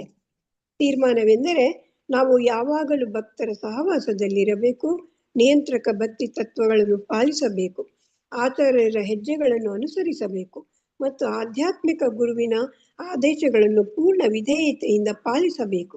ಈ ರೀತಿಯಾಗಿ ನಾವು ನಮ್ಮ ಭಕ್ತಿ ಸೇವೆ ಮತ್ತು ಸೂಕ್ತ ಕೃಷ್ಣ ಪ್ರಜ್ಞೆಯನ್ನು ಬೆಳೆಸಿಕೊಳ್ಳಲು ಸಾಧ್ಯವಾಗುತ್ತದೆ. ನವಶಿಷ್ಯ ಅಥವಾ ಮಹಾಭಾಗವತ ಬಹಳ ಮುಂದುವರಿದ ಭಕ್ತ ಅಲ್ಲದೆ ಮಹಾಭಾಗವತ ಅಲ್ಲದ ಆದರೆ ಭಕ್ತಿ ಸೇವಾ ಮಧ್ಯಮ ಸ್ಥಾನದಲ್ಲಿರುವರ ಭಕ್ತನು ದೇವೋತ್ತಮ ಪರಮ ಪುರುಷನನ್ನು ಪ್ರೀತಿಸಬೇಕು, ಭಕ್ತರೊಂದಿಗೆ ಸ್ನೇಹ ಬೆಳೆಸಬೇಕು, ಅಜ್ಞಾನಿಗಳಿಗೆ ದಯೆ ತೋರಿಸಬೇಕು ಮತ್ತು ಅಸೂಯ ಪಟ್ಟಿ ಮತ್ತು ರಾಕ್ಷಸರನ್ನು ತಿರಸ್ಕರಿಸಬೇಕು ಎಂದು ನಿರೀಕ್ಷಿಸಲಾಗಿದೆ. ಈ ಶ್ಲೋಕದಲ್ಲಿ ದೇವೋತ್ತಮ ಪರಮ ಪುರುಷನೊಂದಿಗೆ ಪ್ರೀತಿಯ ವ್ಯವಹಾರಗಳನ್ನು ಮಾಡುವ ಮತ್ತು ಭಕ್ತರೊಂದಿಗೆ ಸ್ನೇಹ ಬೆಳೆಸುವ ಪ್ರಕ್ರಿಯೆಯ ಸುಕ್ಷಿಪ್ತ ಉಲ್ಲೇಖವಿದೆ. ದದಾತಿ ತತ್ವದ ಪ್ರಕಾರ ಒಬ್ಬ ಮುಂದುವರಿದ ಭಕ್ತನು ತನ್ನ ಆದಾಯದ ಕನಿಷ್ಠ ಮತ್ತು 50% ಭಗವಂತ ಮತ್ತು ಅವರ ಭಕ್ತರ ಸೇವೆಗಾಗಿ ಖರ್ಚು ಮಾಡಬೇಕು. ಶ್ರೀಲ ರೂಪ ಗೋಸ್ವಾಮಿ ತನ್ನ ಜೀವನದಲ್ಲಿ ಅಂತಹ ಒಂದು ಮಾದರಿಯನ್ನು ಇಟ್ಟಿದ್ದಾರೆ. ಅವರು ನಿವೃತ್ತಿ ಹೊಂದಲು ನಿರ್ಧರಿಸಿದಾಗ ಅವರು ತಮ್ಮ ಜೀವನದ 50% ಗಳಿಕೆಯನ್ನು ಕೃಷ್ಣನ ಸೇವೆಗೆ ಮತ್ತು 25% ತಮ್ಮ ಸಂಬಂಧಿಕರಿಗೆ ಹಂಚಿದರು ಮತ್ತು 25% ವೈಯಕ್ತಿಕ ತುರ್ತು ಪರಿಸ್ಥಿತಿಗಳಿಗಾಗಿ ಇಟ್ಟುಕೊಂಡರು. ಈ ಉದಾಹರಣೆಯನ್ನು ಎಲ್ಲಾ ಭಕ್ತರು ಅನುಸರಿಸಬೇಕು. ಒಬ್ಬರ ಆದಾಯ ಏನೇ ಇರಲಿ 50% ಕೃಷ್ಣ ಮತ್ತು ಅವರ ಭಕ್ತರ ಪರವಾಗಿ ಖರ್ಚು ಮಾಡಬೇಕು ಮತ್ತು ಇದು ದದಾತಿಯ ಬೇಡಿಕೆಗಳನ್ನು ಪೂರೈಸುತ್ತದೆ. ಮುಂದಿನ ಶ್ಲೋಕದಲ್ಲಿ ಶ್ರೀಲ ರೂಪ ಗೋಸ್ವಾಮಿಯ ಯಾವ ರೀತಿಯ ವೈಷ್ಣವನನ್ನು ಸ್ನೇಹಿತರಾಗಿ ಆರಿಸಿಕೊಳ್ಳಬೇಕು ಮತ್ತು ವೈಷ್ಣವರಿಗೆ ಹೇಗೆ ಸಲ್ಲಿಸಬೇಕು ಎಂಬುದನ್ನು ತಿಳಿಸುತ್ತಾರೆ. ಹರೇ ಕೃಷ್ಣ ಪ್ರಭುಜಿ. ಧನ್ಯವಾದಗಳು. ಧನ್ಯವಾದಗಳು ಮಾತಾಜಿ. ಹರೇ ಕೃಷ್ಣ.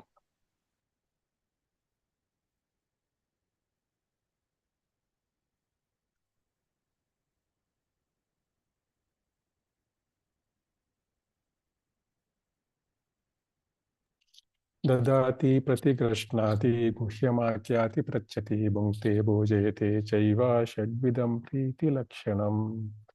ಸೊ ಈ ರೀತಿಯಾಗಿ 6 ರೀತಿಯ ಲಕ್ಷಣಗಳು ಪ್ರೀತಿಯ ಒಂದು ಷಡ್ವಿಧ ಪ್ರೀತಿಯ ಲಕ್ಷಣಗಳು ಭಕ್ತರ ನಡುವಿನ ಪ್ರೀತಿ ಮತ್ತು ಬಾಂಧವ್ಯವನ್ನು ಹೆಚ್ಚಿಸುತ್ತದೆ. 6 ಪ್ರಮುಖ ಲಕ್ಷಣಗಳು. ಅಂದ್ರೆ ಇದಷ್ಟೇ ಅಂತಲ್ಲ, ಇವು ಪ್ರಮುಖವಾದ ಲಕ್ಷಣಗಳು. 6 ಪ್ರಮುಖವಾದ ಲಕ್ಷಣಗಳು ಷಡ್ವಿಧಿ ಪ್ರೀತಿ ಲಕ್ಷಣಗಳು. ಸೊ ಇದಿಷ್ಟೇ ಅಂತಲ್ಲ, ಇದಕ್ಕಿಂತ ಮುಂದೆ ಕೂಡ ಇದಾವೆ, ಇದಕ್ಕಿಂತ ಹೆಚ್ಚು ಕೂಡ ಇದೆ. ಇದಷ್ಟಂತೂ ಕನಿಷ್ಠ ಪಕ್ಷ ಇಷ್ಟಂತೂ ಇದ್ದೇ ಇರುತ್ತೆ. ಇಲ್ಲಿ ದದಾತಿ ಅಂದ್ರೆ ಉಡುಗೊರೆಗಳನ್ನು ನೀಡುವಂಥದ್ದು, ಪ್ರತಿಗ್ರಹಣಾನಿ ಅಂದ್ರೆ ಉಡುಗೊರೆಗಳನ್ನು ಸ್ವೀಕರಿಸುವಂಥದ್ದು. ನಂತರ ಯಾರು ನಾವು ಉಡುಗೊರೆಯನ್ನು ಕೊಟ್ಟಿರ್ತಾರೆ ಅವರು ಕೂಡ ನಮಗೆ ಉಡುಗೊರೆಗಳನ್ನು ಕೊಡ್ತಾರೆ ಭಕ್ತರಿಗೆ, ಅವನ್ನು ಸ್ವೀಕರಿಸುವಂಥದ್ದು. ನಂತರ ಗುಹ್ಯಮಾಖ್ಯಾತಿ, ಮನಸ್ಸಿನ ರಹಸ್ಯಗಳನ್ನು ಅಥವಾ ಗುಟ್ಟನ್ನು ಹಂಚಿಕೊಳ್ಳುವುದು. ಇಲ್ಲಿ ಮನಸ್ಸಿನ ರಹಸ್ಯಗಳನ್ನು ಮತ್ತು ಗುಟ್ಟುಗಳನ್ನು ಅಂದ್ರೆ ಇದು ಗ್ರಾಮ್ಯ ಕಥಾ ಅಲ್ಲ. ಇಲ್ಲಿ ಕೃಷ್ಣನ ಬಗ್ಗೆ ನಮ್ಮ ಮನಸ್ಸಿನಲ್ಲಿ ಕೃಷ್ಣನ ಬಗ್ಗೆ ನಾವು ಏನು ತಿಳ್ಕೊಂಡಿದ್ದೀವಿ ಅದನ್ನು ಇನ್ನೊಬ್ಬರ ಜೊತೆ ಆ ಗುಟ್ಟನ್ನು ಹಂಚಿಕೊಳ್ಳುವಂಥದ್ದು. ಮತ್ತು ಅವರಿಂದನೂ ಕೂಡ ನಾವು ಅಂತಹ ರಹಸ್ಯಗಳನ್ನು ಅವರು ಪುಸ್ತಕಗಳನ್ನು, ಶ್ರೀಲ ಪ್ರಭುಪಾದ ಪುಸ್ತಕಗಳನ್ನು ಓದ್ತಾ ಇರ್ತಾರೆ. ಸೊ ಅವರು ಕೂಡ ಏನು ತಿಳ್ಕೊಂಡಿದ್ದಾರೆ, ಅವರ ರಹಸ್ಯಗಳನ್ನು ನಾವು ಕೂಡ ಅವರಿಂದ ಏನು ತಿಳ್ಕೊಂಡಿದ್ದಾರೆ ಅದನ್ನು ಕೂಡ ನಾವು ಚರ್ಚೆ ಮಾಡುವಂಥದ್ದು. ಇದನ್ನು ಪ್ರಚ್ಛತಿ ಅಂತಾರೆ. ಗುಹ್ಯಮಾಖ್ಯಾತಿ ಅಂದ್ರೆ ನಾವು ಹೇಳುವುದು ಮತ್ತು ಪ್ರಚ್ಛತಿ ಅಂದ್ರೆ ನಾವು ಅವರಿಂದ ಕೇಳಿಕೊಳ್ಳುವುದು. ನಂತರ ಭುಕ್ತಿ ಅಂದ್ರೆ ಭಕ್ತರು ನೀಡಿದ ಪ್ರಸಾದವನ್ನು ಸ್ವೀಕರಿಸುವುದು. ಅಂದ್ರೆ ಭಕ್ತರು ಪ್ರಸಾದ ಕೊಡ್ತಾರೆ ನಮ್ಗೆ, ನಾವು ದೇವಸ್ಥಾನಕ್ಕೆ ಹೋದಾಗ ಅಥವಾ ಭಕ್ತರು ನಮ್ಮ ಮನೆಗಳಿಗೆ ಬರ್ತಾರೆ ಕೆಲವು ಸಾರಿ. ಸೊ ಅಂತಹ ಸಮಯದಲ್ಲಿ ಅವರು ಪ್ರಸಾದವನ್ನು ಸ್ವೀಕರಿಸ್ತಾರೆ, ನಾವು ಪ್ರಸಾದವನ್ನು ಸ್ವೀಕರಿಸ್ತೇವೆ ಅವರಿಂದ. ಅದೇ ರೀತಿ ನಾವು ಭಕ್ತರಿಗೆ ಪ್ರಸಾದವನ್ನು ಮಾಡಿ ಅದು ಕೃಷ್ಣನಿಗೆ ಅರ್ಪಿಸಿ ನಂತರ ಕೃಷ್ಣನ ಆ ಪ್ರಸಾದವನ್ನು, ಮಹಾಪ್ರಸಾದವನ್ನು ಭಕ್ತರಿಗೆ ಉಣಬಡಿಸುವುದು. ಇವು ಭಕ್ತರ ನಡುವೆ ನಡೆಯುವ 6 ಪ್ರೇಮ ಲಕ್ಷಣಗಳು, ಪ್ರೇಮವನ್ನು ಬೆಳೆಸುವ ಲಕ್ಷಣಗಳು. ಸೊ ಇಲ್ಲಿ ಶ್ರೀಲ ಪ್ರಭುಪಾದರು ಈ ಶ್ಲೋಕದಲ್ಲಿ ಭಕ್ತಿ ಜೀವನದಲ್ಲಿ ಮತ್ತು ಅಂದ್ರೆ ಸಂಘದ ಬಗ್ಗೆ ಮಾತಾಡ್ತಾ ಇದ್ದಾರೆ. ಸಂಘ ಅಂದ್ರೆ ಸಹವಾಸ, ಅಂದ್ರೆ ಯಾರ ಜೊತೆ ಸಹವಾಸವನ್ನು ಮಾಡಬೇಕು ನಾವು. ಸೊ ಯಾರ ಜೊತೆ ಸಹವಾಸವನ್ನು ಮಾಡೋದ್ರಿಂದ ನಮ್ಗೆ ಒಳ್ಳೆಯದು ಅಂದ್ಬಿಟ್ಟು. ಸೊ ಅಂತಹ ಸಹವಾಸದ ಮಹತ್ವವನ್ನು ಇಲ್ಲಿ ಅವರು ಶ್ರೀಲ ಪ್ರಭುಪಾದರು ತಿಳಿಸ್ಕೊಡ್ತಾ ಇದ್ದಾರೆ. ಸೊ ಇಲ್ಲಿ ದದಾತಿ ಮತ್ತು ಪ್ರತಿಗ್ರಹ್ಣಾತಿ ಅಂದ್ರೆ ನೀಡುವುದನ್ನು ಪಡೆಯುವುದು. ಭಕ್ತರು ಪರಸ್ಪರ ಆಧ್ಯಾತ್ಮಿಕವಾಗಿ ಪುಸ್ತಕಗಳನ್ನು ಅಥವಾ ಜಪಮಾಲೆಗಳನ್ನು ಅಥವಾ ಭಗವಂತನಿಗೆ ಅರ್ಪಿಸಿದ ವಸ್ತುಗಳಿರ್ಬೋದು, ಯಾವುದೇ ಯಾವುದು ಬರೀ ತಿನ್ನುವ ವಸ್ತುಗಳಂತಲ್ಲ, ಯಾವುದೇ ವಸ್ತು ಭಗವಂತನಿಗೆ ಅರ್ಪಿಸುವ ಒಂದು ಜಪಮಾಲೆ ಇರ್ಬೋದು, ಅಥವಾ ಭಗವಂತನಿಗೆ ಅರ್ಪಿಸುವ ತುಳಸಿ ಇರ್ಬೋದು, ಭಗವಂತನಿಗೆ ಅರ್ಪಿಸುವ ಹೂವುಗಳಿರ್ಬೋದು, ಇವೆಲ್ಲವನ್ನು ಕೂಡ ಅವರು ನಮಗೆ ಕೊಡ್ತಾರೆ. ಅದೇ ರೀತಿ ನಾವು ಭಗವಂತನಿಗೆ ಅರ್ಪಿಸಿದ ವಸ್ತುಗಳನ್ನು ಕೂಡ ನಮ್ಮ ಮನೆಗಳಲ್ಲಿ ಅವರಿಗೆ ಕೊಡಬಹುದು. ಈ ರೀತಿಯಾಗಿ ಉಡುಗೊರೆಯಾಗಿ ಕೊಡುವಂಥದ್ದು. ಇಲ್ಲಿ ಉಡುಗೊರೆ ಕೊಡುವಂಥದ್ದು ಅಂದ್ರೆ ಇಲ್ಲಿ ನಾವು ಇದನ್ನು ಏನೋ ಐಶ್ವರ್ಯಗಳನ್ನು, ಈ ರೀತಿ ಹಣವನ್ನು ಕೊಡುವಂಥದ್ದು ಅಂತಲ್ಲ, ಆ ರೀತಿ ಉಡುಗೊರೆಗಳಲ್ಲ ಅವು. ಸೊ ಈ ರೀತಿಯ ಉಡುಗೊರೆಗಳನ್ನು ಕೊಡೋದ್ರಿಂದ ಆಗುತ್ತೆ, ಇದು ಕೃಷ್ಣನಿಗೆ ಅರ್ಪಿಸಿದ ವಸ್ತುಗಳು. ಇವು ಏನ್ ಮಾಡುತ್ತೆ, ಭಕ್ತರ ಹೃದಯಗಳನ್ನು ಹತ್ತಿರ ತರುತ್ತೆ. ಸೊ ಇದು ಕೇವಲ ಔಪಚಾರಿಕ ಅಲ್ಲ, ಇದರಲ್ಲಿ ಭಕ್ತಿ ಇರಬೇಕು. ಭಗವಂತನಿಗೆ ಕೊಟ್ಟ ವಸ್ತುಗಳನ್ನು ಮಾತ್ರ, ಭಗವಂತನಿಗೆ ಅರ್ಪಿಸಿದ ವಸ್ತುಗಳನ್ನು ಪ್ರಸಾದ ರೂಪದಲ್ಲಿ ಕೊಡಬೇಕು. ಸೊ ನಂತರ ಎರಡನೇದು ರಹಸ್ಯವನ್ನು ಹಂಚಿಕೊಳ್ಳುವಿಕೆ ಮತ್ತು ರಹಸ್ಯದ ಬಗ್ಗೆ ವಿಚಾರಣೆ ಮಾಡೋದು. ಅಂದ್ರೆ ಗುಹ್ಯ ಮಾಖ್ಯಾತಿ ಮತ್ತು ಪ್ರಚ್ಛತಿ. ಅಂದ್ರೆ ನಮ್ಗೆ ಆಧ್ಯಾತ್ಮಿಕ ಜೀವನದಲ್ಲಿ ಏನಾದ್ರೂ ಸಂದೇಹಗಳಿದ್ರೆ ಅಥವಾ ತೊಂದರೆಗಳಿದ್ರೆ ಅದನ್ನು ನಾವು ಹಿರಿಯರ ಭಕ್ತರ ಮುಂದೆ ನಾವು ಚರ್ಚೆ ಮಾಡಬೇಕು, ಹಿರಿಯರ ಭಕ್ತರ ಮುಂದೆ ತೆರೆದಿಡಬೇಕು. ಇದು ನಾವೆಲ್ಲ ಮಾಡ್ತೀವಿ. ನಮ್ಗೆ ಏನಾದ್ರೂ ಪ್ರಶ್ನೆಗಳಿದ್ರೆ ನಾವೇನ್ ಮಾಡ್ತೀವಿ, ನಾವು ಹಿರಿಯ ಭಕ್ತರನ್ನು ಕೇಳ್ತೇವೆ. ಸೊ ನಾವು ಕೂಡ ಕೇಳ್ತೇವೆ. ಅಲ್ಲಿ ಕೆಲವು ಸರಿ ಇನ್ನೂ ಅವ್ರಿಗೆ ಗೊತ್ತಿಲ್ದಿರೆ ಅವರು ಕೂಡ ತಮ್ಮ ಹಿರಿಯ ಭಕ್ತರನ್ನು ಕೇಳಿ ತಿಳಿದುಕೊಂಡು ಅದನ್ನು ನಮ್ಗೆ ಹೇಳ್ತಾರೆ. ಈ ರೀತಿಯಾಗಿ ನಾವು ಹಿರಿಯ ಭಕ್ತರ ಮುಂದೆ ಆಧ್ಯಾತ್ಮಿಕ ಜೀವನದಲ್ಲಿ ನಮ್ಗೆ ಏನಾದರೂ ಸಂದೇಹಗಳು ಬಂದರೆ ಅಥವಾ ಕಷ್ಟಗಳು ಬಂದರೆ ಅದನ್ನು ಹೇಗೆ ನಿವಾರಿಸ್ಕೊಳ್ಬಹುದು, ಆ ಸಂದೇಹಗಳನ್ನು ಹೇಗೆ ನಿವಾರಿಸ್ಕೊಳ್ಬಹುದು, ತೊಂದರೆಗಳನ್ನು ಏನಾದರೂ ಇದ್ರೆ, ಯಾಕಂದ್ರೆ ಆ ಹಿರಿಯ ಭಕ್ತರು ಕೂಡ ಆ ರೀತಿಯ ತೊಂದರೆಗಳು ಮತ್ತು ಸಂದೇಹಗಳನ್ನು ಮೂಲಕವಾಗಿ ಹಾದು ಹೋಗಿರ್ತಾರೆ. ಸೊ ಅದರಿಂದ ಅವರು ನಮಗೆ ಆ ಸಂದೇಹಗಳನ್ನು ಮತ್ತು ತೊಂದರೆಗಳಿಂದ ಹೊರಗೆ ಬರುವ ಒಂದು ವಿಧಾನಗಳನ್ನು ಅವರು ತಮ್ಮ ಜೀವನದ ಅನುಭವಗಳಿಂದ ತಿಳಿದುಕೊಂಡ ವಿಷಯಗಳನ್ನು ಕೂಡ ನಮ್ಗೆ ಹೇಳ್ತಾರೆ. ಸೊ ಹಾಗೆಯೇ ಇತರ ಭಕ್ತರ ಸಮಸ್ಯೆಗಳನ್ನು ಕೂಡಿ ಅವರಿಗೂ ಕೂಡ ಕೇಳಬೇಕು ಮತ್ತು ಅವರಿಗೂ ಕೂಡ ನಾವು ಸಾಂತ್ವನವನ್ನು ನೀಡಬೇಕು. ಯಾಕಂದ್ರೆ ನಮಗಿಂತ ನಮ್ಮ ಜೊತೆಯಲ್ಲಿರುವಂತ ಭಕ್ತರು ನಮ್ಮ ಹಾಗೆ ಅವರು ಕಷ್ಟಪಟ್ಟಿರ್ತಾರೆ. ಸೊ ಅದರಿಂದ ನಾವು ಕೂಡ ಅವರು ಕಷ್ಟಪಡ್ತಾ ಇರುವಾಗ ನಾವು ಹೇಗೆ ಅದನ್ನು ನಿಭಾಯಿಸಿದ್ದೀವಿ ನಮ್ಮ ಜೀವನದಲ್ಲಿ ಅನ್ನೋದ್ರ ಬಗ್ಗೆ ನಾವು ಅವರಿಗೆ ಹೇಳ್ಬೇಕು. ಇದು ಕಾಡು ಹರಟೆ ಅಲ್ಲ, ಇದು ಪ್ರಜಲ್ಪ ಅಲ್ಲ. ಪ್ರಜಲ್ಪ ಅಂದ್ರೆ ನಾವು ಎರಡನೇ ಶ್ಲೋಕದಲ್ಲಿ ನೋಡಿದ್ವಿ ಪ್ರಜಲ್ಪ ನೋಡಿದ್ವಿ. ಸೊ ಆ ರೀತಿ ಪ್ರಜಲ್ಪ ಹೊಡೆಯುವುದಲ್ಲ, ಇದು ಕೃಷ್ಣನ ಬಗ್ಗೆ ಮಾತನಾಡುವಂಥದ್ದು ಮತ್ತು ಕೃಷ್ಣನ ಹತ್ತಿರಕ್ಕೆ ಹೋಗ್ಲಿಕ್ಕೆ ನಮಗೆ ಆಗ್ತಿರುವ ಕಷ್ಟಗಳ ಬಗ್ಗೆ ಗುಹ್ಯವಾದ ವಿಷಯಗಳನ್ನು ಚರ್ಚಿಸುವಂಥದ್ದು. ಇದು ಕಾಡು ಹರಟೆಗಳಲ್ಲ, ಅವ್ರ ಮನೆ ಇವ್ರ ಮನೆ ವಿಷಯಗಳೆಲ್ಲ ಪ್ರಜಲ್ಪ ಅಲ್ಲ. ಇದು ರಾಜಕೀಯ ವಿಷಯಗಳು, ಆ ರೀತಿಯ ವಿಷಯಗಳಲ್ಲ. ಇಲ್ಲಿ ಕೊನೆಯದಾಗಿ ಭುಂಕ್ತೆ ಮತ್ತು ಭೋಜಯತೆ. ಸೊ ಇಸ್ಕಾನ್ ನಲ್ಲಿ ಶ್ರೀಲ ಪ್ರಭುಪಾದರು ಹೇಳ್ತಾ ಇದ್ರು, ಇಟ್ಸ್ ಅ ಪ್ರಸಾದ ಮೂವ್ಮೆಂಟ್ ಅಂದ್ಬಿಟ್ಟು. ಸೊ ಇಸ್ಕಾನ್ ಅಲ್ಲಿ ಪ್ರಸಾದಕ್ಕೆ ತುಂಬಾ ಮಹತ್ವ ಇದೆ. ಭಕ್ತರನ್ನು ಮನೆಗೆ ಕರೆದು ಕೃಷ್ಣ ಪ್ರಸಾದವನ್ನು ಮಾಡಿ ಕೃಷ್ಣನಿಗೆ ಅರ್ಪಿಸಿ ನಂತರ ಅವರಿಗೆ ನೀಡುವಂಥದ್ದು ಮತ್ತು ಅವರ ಮನೆಗೂ ಹೋಗಿ ಕೂಡ ನಾವು ಕೂಡ ಪ್ರಸಾದವನ್ನು ಸ್ವೀಕರಿಸುವಂಥದ್ದು. ಸೊ ಇದರಿಂದ ಮಾಡೋದು ಏನಾಗುತ್ತೆ, ಅಹಂಕಾರವನ್ನು ಕಡಿಮೆ ಆಗುತ್ತೆ. ಸೊ ಜೊತೆಗೆ ಪರಸ್ಪರ ವಿಶ್ವಾಸ ಕೂಡ ಹೆಚ್ಚಾಗುತ್ತೆ, ಪ್ರೀತಿ ಮತ್ತು ವಿಶ್ವಾಸ ಕೂಡ ಭಕ್ತರ ನಡುವೆ ಹೆಚ್ಚಾಗುತ್ತೆ ಅಂತ ಆಚಾರ್ಯರು ಹೇಳ್ತಾರೆ. ಸೊ ಇಲ್ಲಿ ನಾವು ಪ್ರಾಯೋಗಿಕವಾಗಿ ನಾವೆಲ್ಲ ಹೇಗೆ ನಾವು ಇದು ನಮ್ಮ ಜೀವನದಲ್ಲಿ ಅಳವಡಿಸ್ಕೋಬಹುದು ಈ ಶ್ಲೋಕದ ಒಂದು ಅರ್ಥಗಳನ್ನು ಅಂದ್ರೆ, ಸೊ ಮೊದಲನೇದಾಗಿ ನಾವೆಲ್ಲರೂ ಸಮಾಜದಲ್ಲಿ ಸ್ನೇಹಿತರನ್ನು ಹೊಂದೇ ಇರ್ತೇವೆ. ಅದರ ಬಗ್ಗೆ ಸ್ನೇಹಿತರು ಇರ್ತಾರೆ ಮತ್ತು ಸಂಬಂಧಿಕರು ಇರ್ತಾರೆ.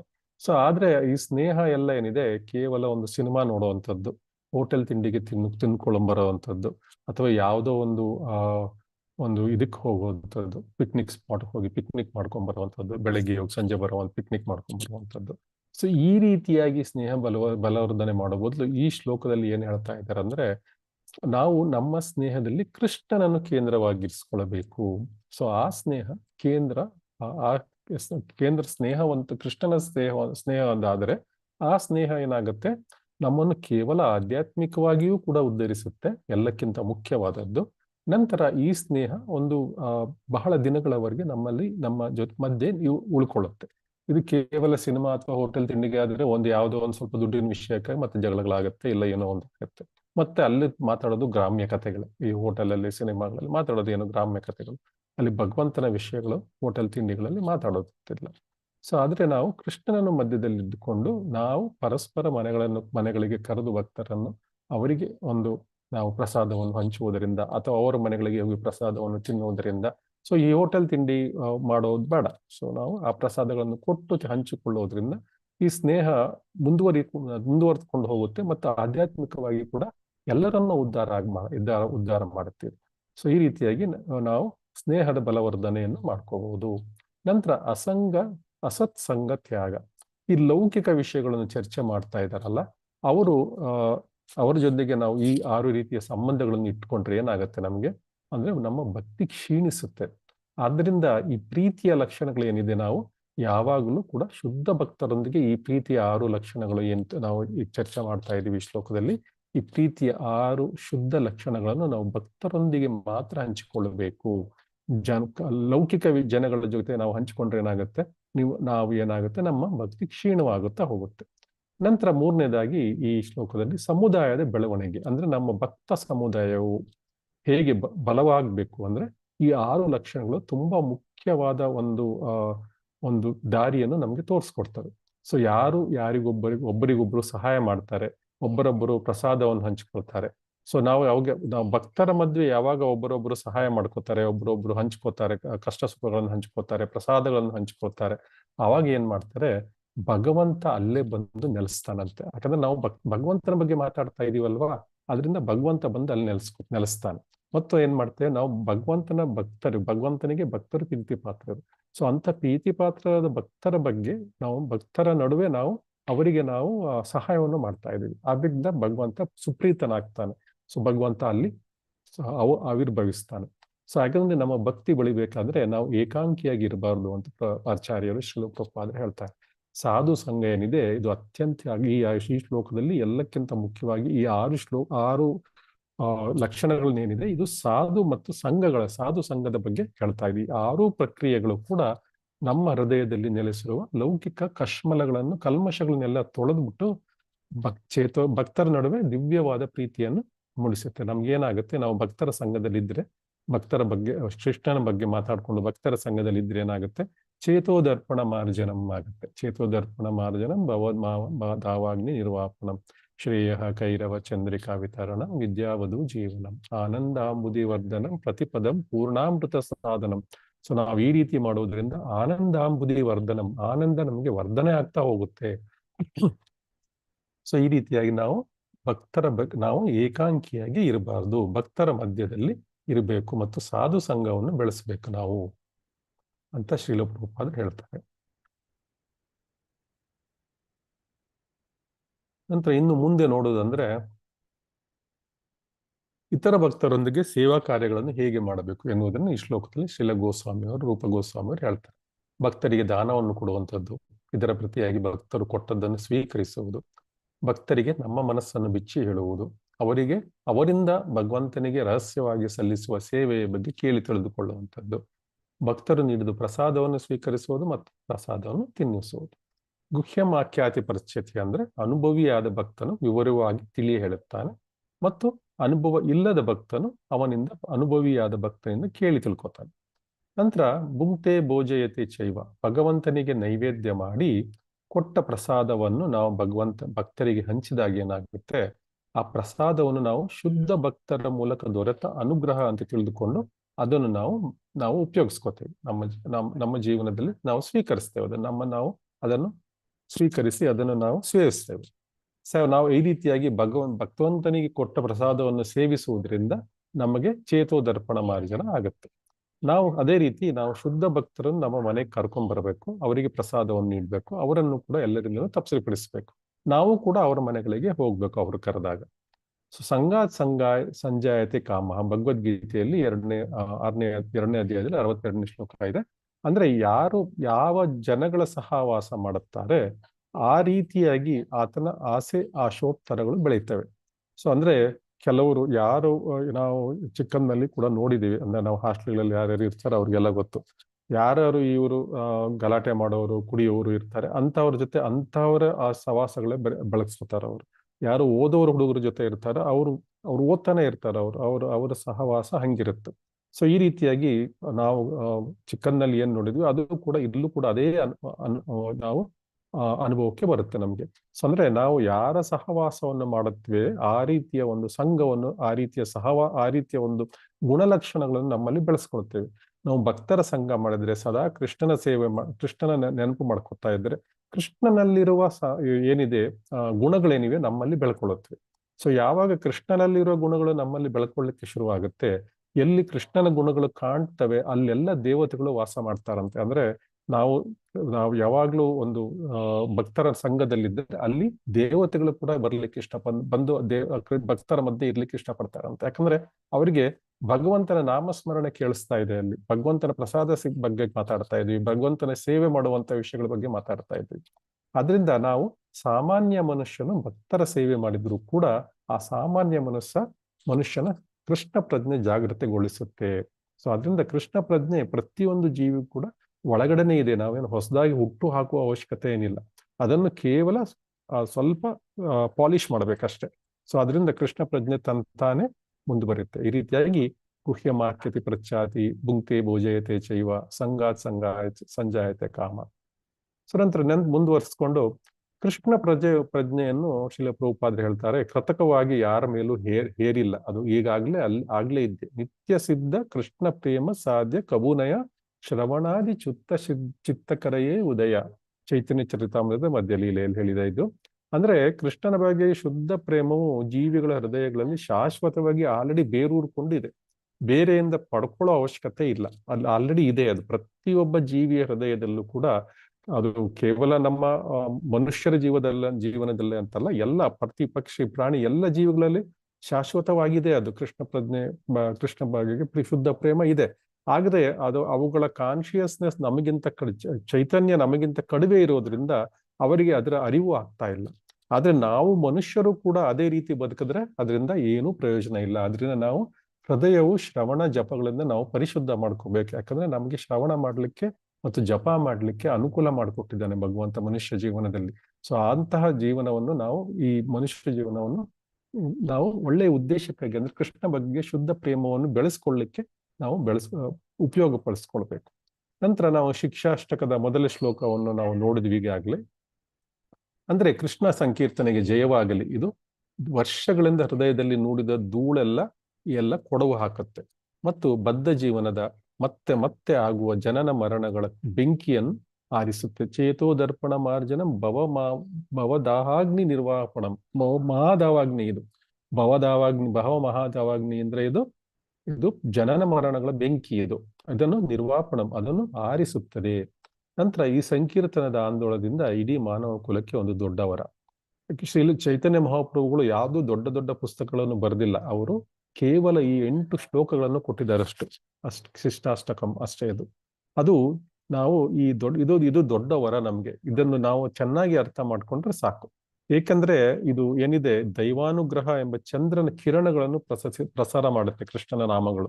ಸೊ ಇದು ಸಕಲ ದಿವ್ಯ ಜ್ಞಾನದ ಜೀವಾಳ ಮತ್ತು ದಿವ್ಯ ಆನಂದವನ್ನು ಹೆಚ್ಚಿಸುತ್ತದೆ. ಇದರಿಂದ ಕಾತರರಾಗಿರುವ ನಮಗೆ ಅಮೃತದ ಸ್ವಾದನೆಯ ಸಾಧ್ಯವಾಗುತ್ತೆ. ಅಂದ್ರೆ ಅಮೃತವನ್ನು ಕುಡಿದಷ್ಟು ತಮಗೆ ಸಂತೋಷವಾಗುತ್ತೆ. ಪ್ರತಿಪದಂ ಪೂರ್ಣಾಮೃತ ಸ್ವಾದನಂ, ಅಂದ್ರೆ ಸಂಪೂರ್ಣವಾಗಿ ಅಮೃತವನ್ನು ಸ್ವಾದನೆ ಮಾಡಿದಷ್ಟು ಸಂತೋಷವಾಗುತ್ತೆ ಅಂತ ಈ ಶ್ಲೋಕದಲ್ಲಿ ನಾವು ತಿಳ್ಕೊತಾ ಇದ್ದೀವಿ. ಸೊ ನಾವು ಮಾಡ್ಬೇಕಾಗಿರೋದೇನು, ಹರೇ ಕೃಷ್ಣ ಮಹಾಮಂತ್ರ, ಹರೇ ಕೃಷ್ಣ ಕೃಷ್ಣ ಕೃಷ್ಣ ಹರೇ ಹರೇ ರಾಮ ರಾಮ ರಾಮ ಹರೇ ಹರೇ. ಈ ಮಂತ್ರವನ್ನು ಜಪಿಸ್ತಾ ಇದ್ರೆ ಸಾಕು. ಈ ಮಂತ್ರವನ್ನು ಯಾರು ಜಪಿಸ್ತಾರೆ ಅವರು ಪರಿಶುದ್ಧರಾಗ್ತಾರೆ, ಮಂತ್ರವನ್ನು ಯಾರು ಕೇಳ್ತಾರೆ ಅವರು ಕೂಡ ಪ್ರತಿಶುದ್ಧರಾಗ್ತಾರೆ. ಅದರಿಂದ ಶ್ರವಣಂ ಕೀರ್ತನ ತುಂಬಾ ಮುಖ್ಯ. ನಂತರ ದದಾತಿ ತತ್ವದ ಬಗ್ಗೆ ಮಾತಾಡೋಣ. ದದಾತಿ ಗುಹ್ಯಮಖ್ಯಾತ ಪ್ರಚ್ಛತಿ, ಇದರ ಬಗ್ಗೆ ಮಾತಾಡೋಣ ಇವಾಗ. ದದಾತಿ ಅಂದ್ರೆ ನಾವು ಪ್ರಪಂಚಾದ್ಯಂತ ಅನೇಕ ಜನಗಳನ್ನು ಕೃಷ್ಣ ಪ್ರಜ್ಞೆಯನ್ನಾಗಿ ಮಾಡಬಹುದು. ಅದರಿಂದ ನಾವು ಕೊಡ್ಬೇಕಾಗಿರೋದನ್ನು ದಾನದಲ್ಲಿ ಪುಣ್ಯನಾಮವನ್ನು ದಾನ ಮಾಡುವಂಥದ್ದು. ನಾವು ಹರೇ ಕೃಷ್ಣ ಮಂತ್ರವನ್ನು ಹೇಗೆ ಮಾಡುವುದು ಅನ್ನೋದ್ರ, ಜಪ ಮಾಡುವುದು ಹೇಗೆ, ಅದನ್ನ ಹೇಳ್ಕೊಡೋದು, ಅದೇ ದಾನ, ಅದೇ ದೊಡ್ಡ ದಾನ ಅದು. ಸೊ ಇದೇ ರೀತಿ ಪ್ರತಿ ಕೃಷ್ಣಾತಿ ತತ್ವ ಅಂತ ಅನ್ಸಿದ್ರೆ ನಾವು ಕೂಡ ದಿವ್ಯವಾದ ವರಗಳನ್ನು ಪಡೆಯಲಿಕ್ಕೆ ಭಕ್ತರಿಂದ ಸಿದ್ಧವಾಗಿರಬೇಕು. ಅವರು ತಮ್ಮ ಜೀವನದಲ್ಲಿ ಅಳವಡಿಸಿಕೊಂಡಿರುವಂತಹ ಅನೇಕ ಒಂದು ಕೃಷ್ಣ ಪ್ರಜ್ಞೆಗೆ ಅನುಕೂಲಕರವಂತದ್ದಾದ ಏನು ಅವರ ಕೆಲಸ ಕಾರ್ಯಗಳಿವೆ, ಅವರ ಒಂದು ಸ್ವಭಾವಗಳೇನಿದೆ, ಅದನ್ನೆಲ್ಲವನ್ನು ನಾವು ದಿವ್ಯವರವಾಗಿ ಅವರಿಂದ, ಇತರ ಭಕ್ತರಿಂದ ಪಡ್ಕೊಳ್ಬಹುದು. ನಂತರ ಗುಹ್ಯಂ ಆಖ್ಯಾತಿ ಪ್ರಚ್ಛಾತಿ ತತ್ವ. ಇಲ್ಲಿ ಕೃಷ್ಣ ಪ್ರಜ್ಞಾ ಆಂದೋಲನದ ಬಗ್ಗೆ ನಾವು ಹೆಚ್ಚು ಹೆಚ್ಚು ತಿಳ್ಕೊಳ್ಬೇಕು ಮತ್ತು ಜಗತ್ತಿನ ಸ್ಥಿತಿಯನ್ನು ಅರಿಯಲು ನಾವು ಮನಸ್ಸನ್ನು ತೆರೆಯಬೇಕು. ಅಂದ್ರೆ ಜಗತ್ತಿನಲ್ಲಿ ಜನಗಳು ಕಷ್ಟಪಡ್ತಾ ಇದಾರಲ್ಲ, ಅವ್ರಿಗೆಲ್ಲ ಹೇಗೆ ಉದ್ಧಾರ ಮಾಡುವಂಥದ್ದು ಎನ್ನುವುದರ ಬಗ್ಗೆ ನಾವು ಕೃಷ್ಣ ಪ್ರಜ್ಞಾ ಆಂದೋಲನದ ಮೂಲಕವಾಗಿ ಅವರಿಗೆ ಹೇಗೆ ನಾವು ದಾನವನ್ನು ಕೊಡುವುದು, ದದಾತಿ, ನಾವು ಹೇಗೆ ಕೃಷ್ಣ ಪ್ರಜ್ಞೆ ಉಳ್ಳವರಂತಾಗಿ ಮಾಡಬಹುದು ಎನ್ನುವುದರ ಬಗ್ಗೆ ನಮ್ಮ ಚಿಂತನೆ ಇರಬೇಕು. ಸೊ ಆದ್ರೆ ನಾವು ಯಾವಾಗ್ಲೂ ನಮ್ಮ ಗುರಿ ಸಾಧನೆಯ ಬಗ್ಗೆ ಚಿಂತೆಯಲ್ಲಿರ್ಬೇಕು. ನಮ್ಮ ಗುರಿ ಸಾಧನೆ ಏನು? ದೊಡ್ಡ ದೊಡ್ಡ ಮನೆಗಳನ್ನು ಕಟ್ಟುವುದು, ಅಥವಾ ದೊಡ್ಡ ದೊಡ್ಡ ಗಾಡಿಗಳನ್ನು ತೆಗೆದುಕೊಳ್ಳುವುದು, ಅಥವಾ ದೊಡ್ಡ ದೊಡ್ಡ ಅವಾರ್ಡ್ಗಳನ್ನು ಪಡ್ಕೊಳ್ಳುವಂಥದ್ದು, ಅದು ಅಂತ ಗುರಿ ಸಾಧನೆ ಅಲ್ಲ. ಅದು ಮುಖ್ಯ. ಅದು ಎಷ್ಟೇ ಗುರಿ ಸಾಧನೆ ಇದ್ರೂ ದೇಹ ಬಿಟ್ಟ ಮೇಲೆ 50 ವರ್ಷ 60 ವರ್ಷ 70 ವರ್ಷ ಎಷ್ಟು ಬದುಕ್ತೀವೋ ಅಷ್ಟು ಆ ದೇಹ ಮುಗಿದ ಮೇಲೆ ಆ ಗುರಿ ಸಾಧನೆ ಏನ್ ಮಾಡಿದ್ವಿ ಎಲ್ಲ ಮುಗಿದೋಯ್ತು, ಏನು ಪ್ರಯೋಜನ ಇಲ್ಲ ಆ ಗುರಿ ಸಾಧನೆಗಳು.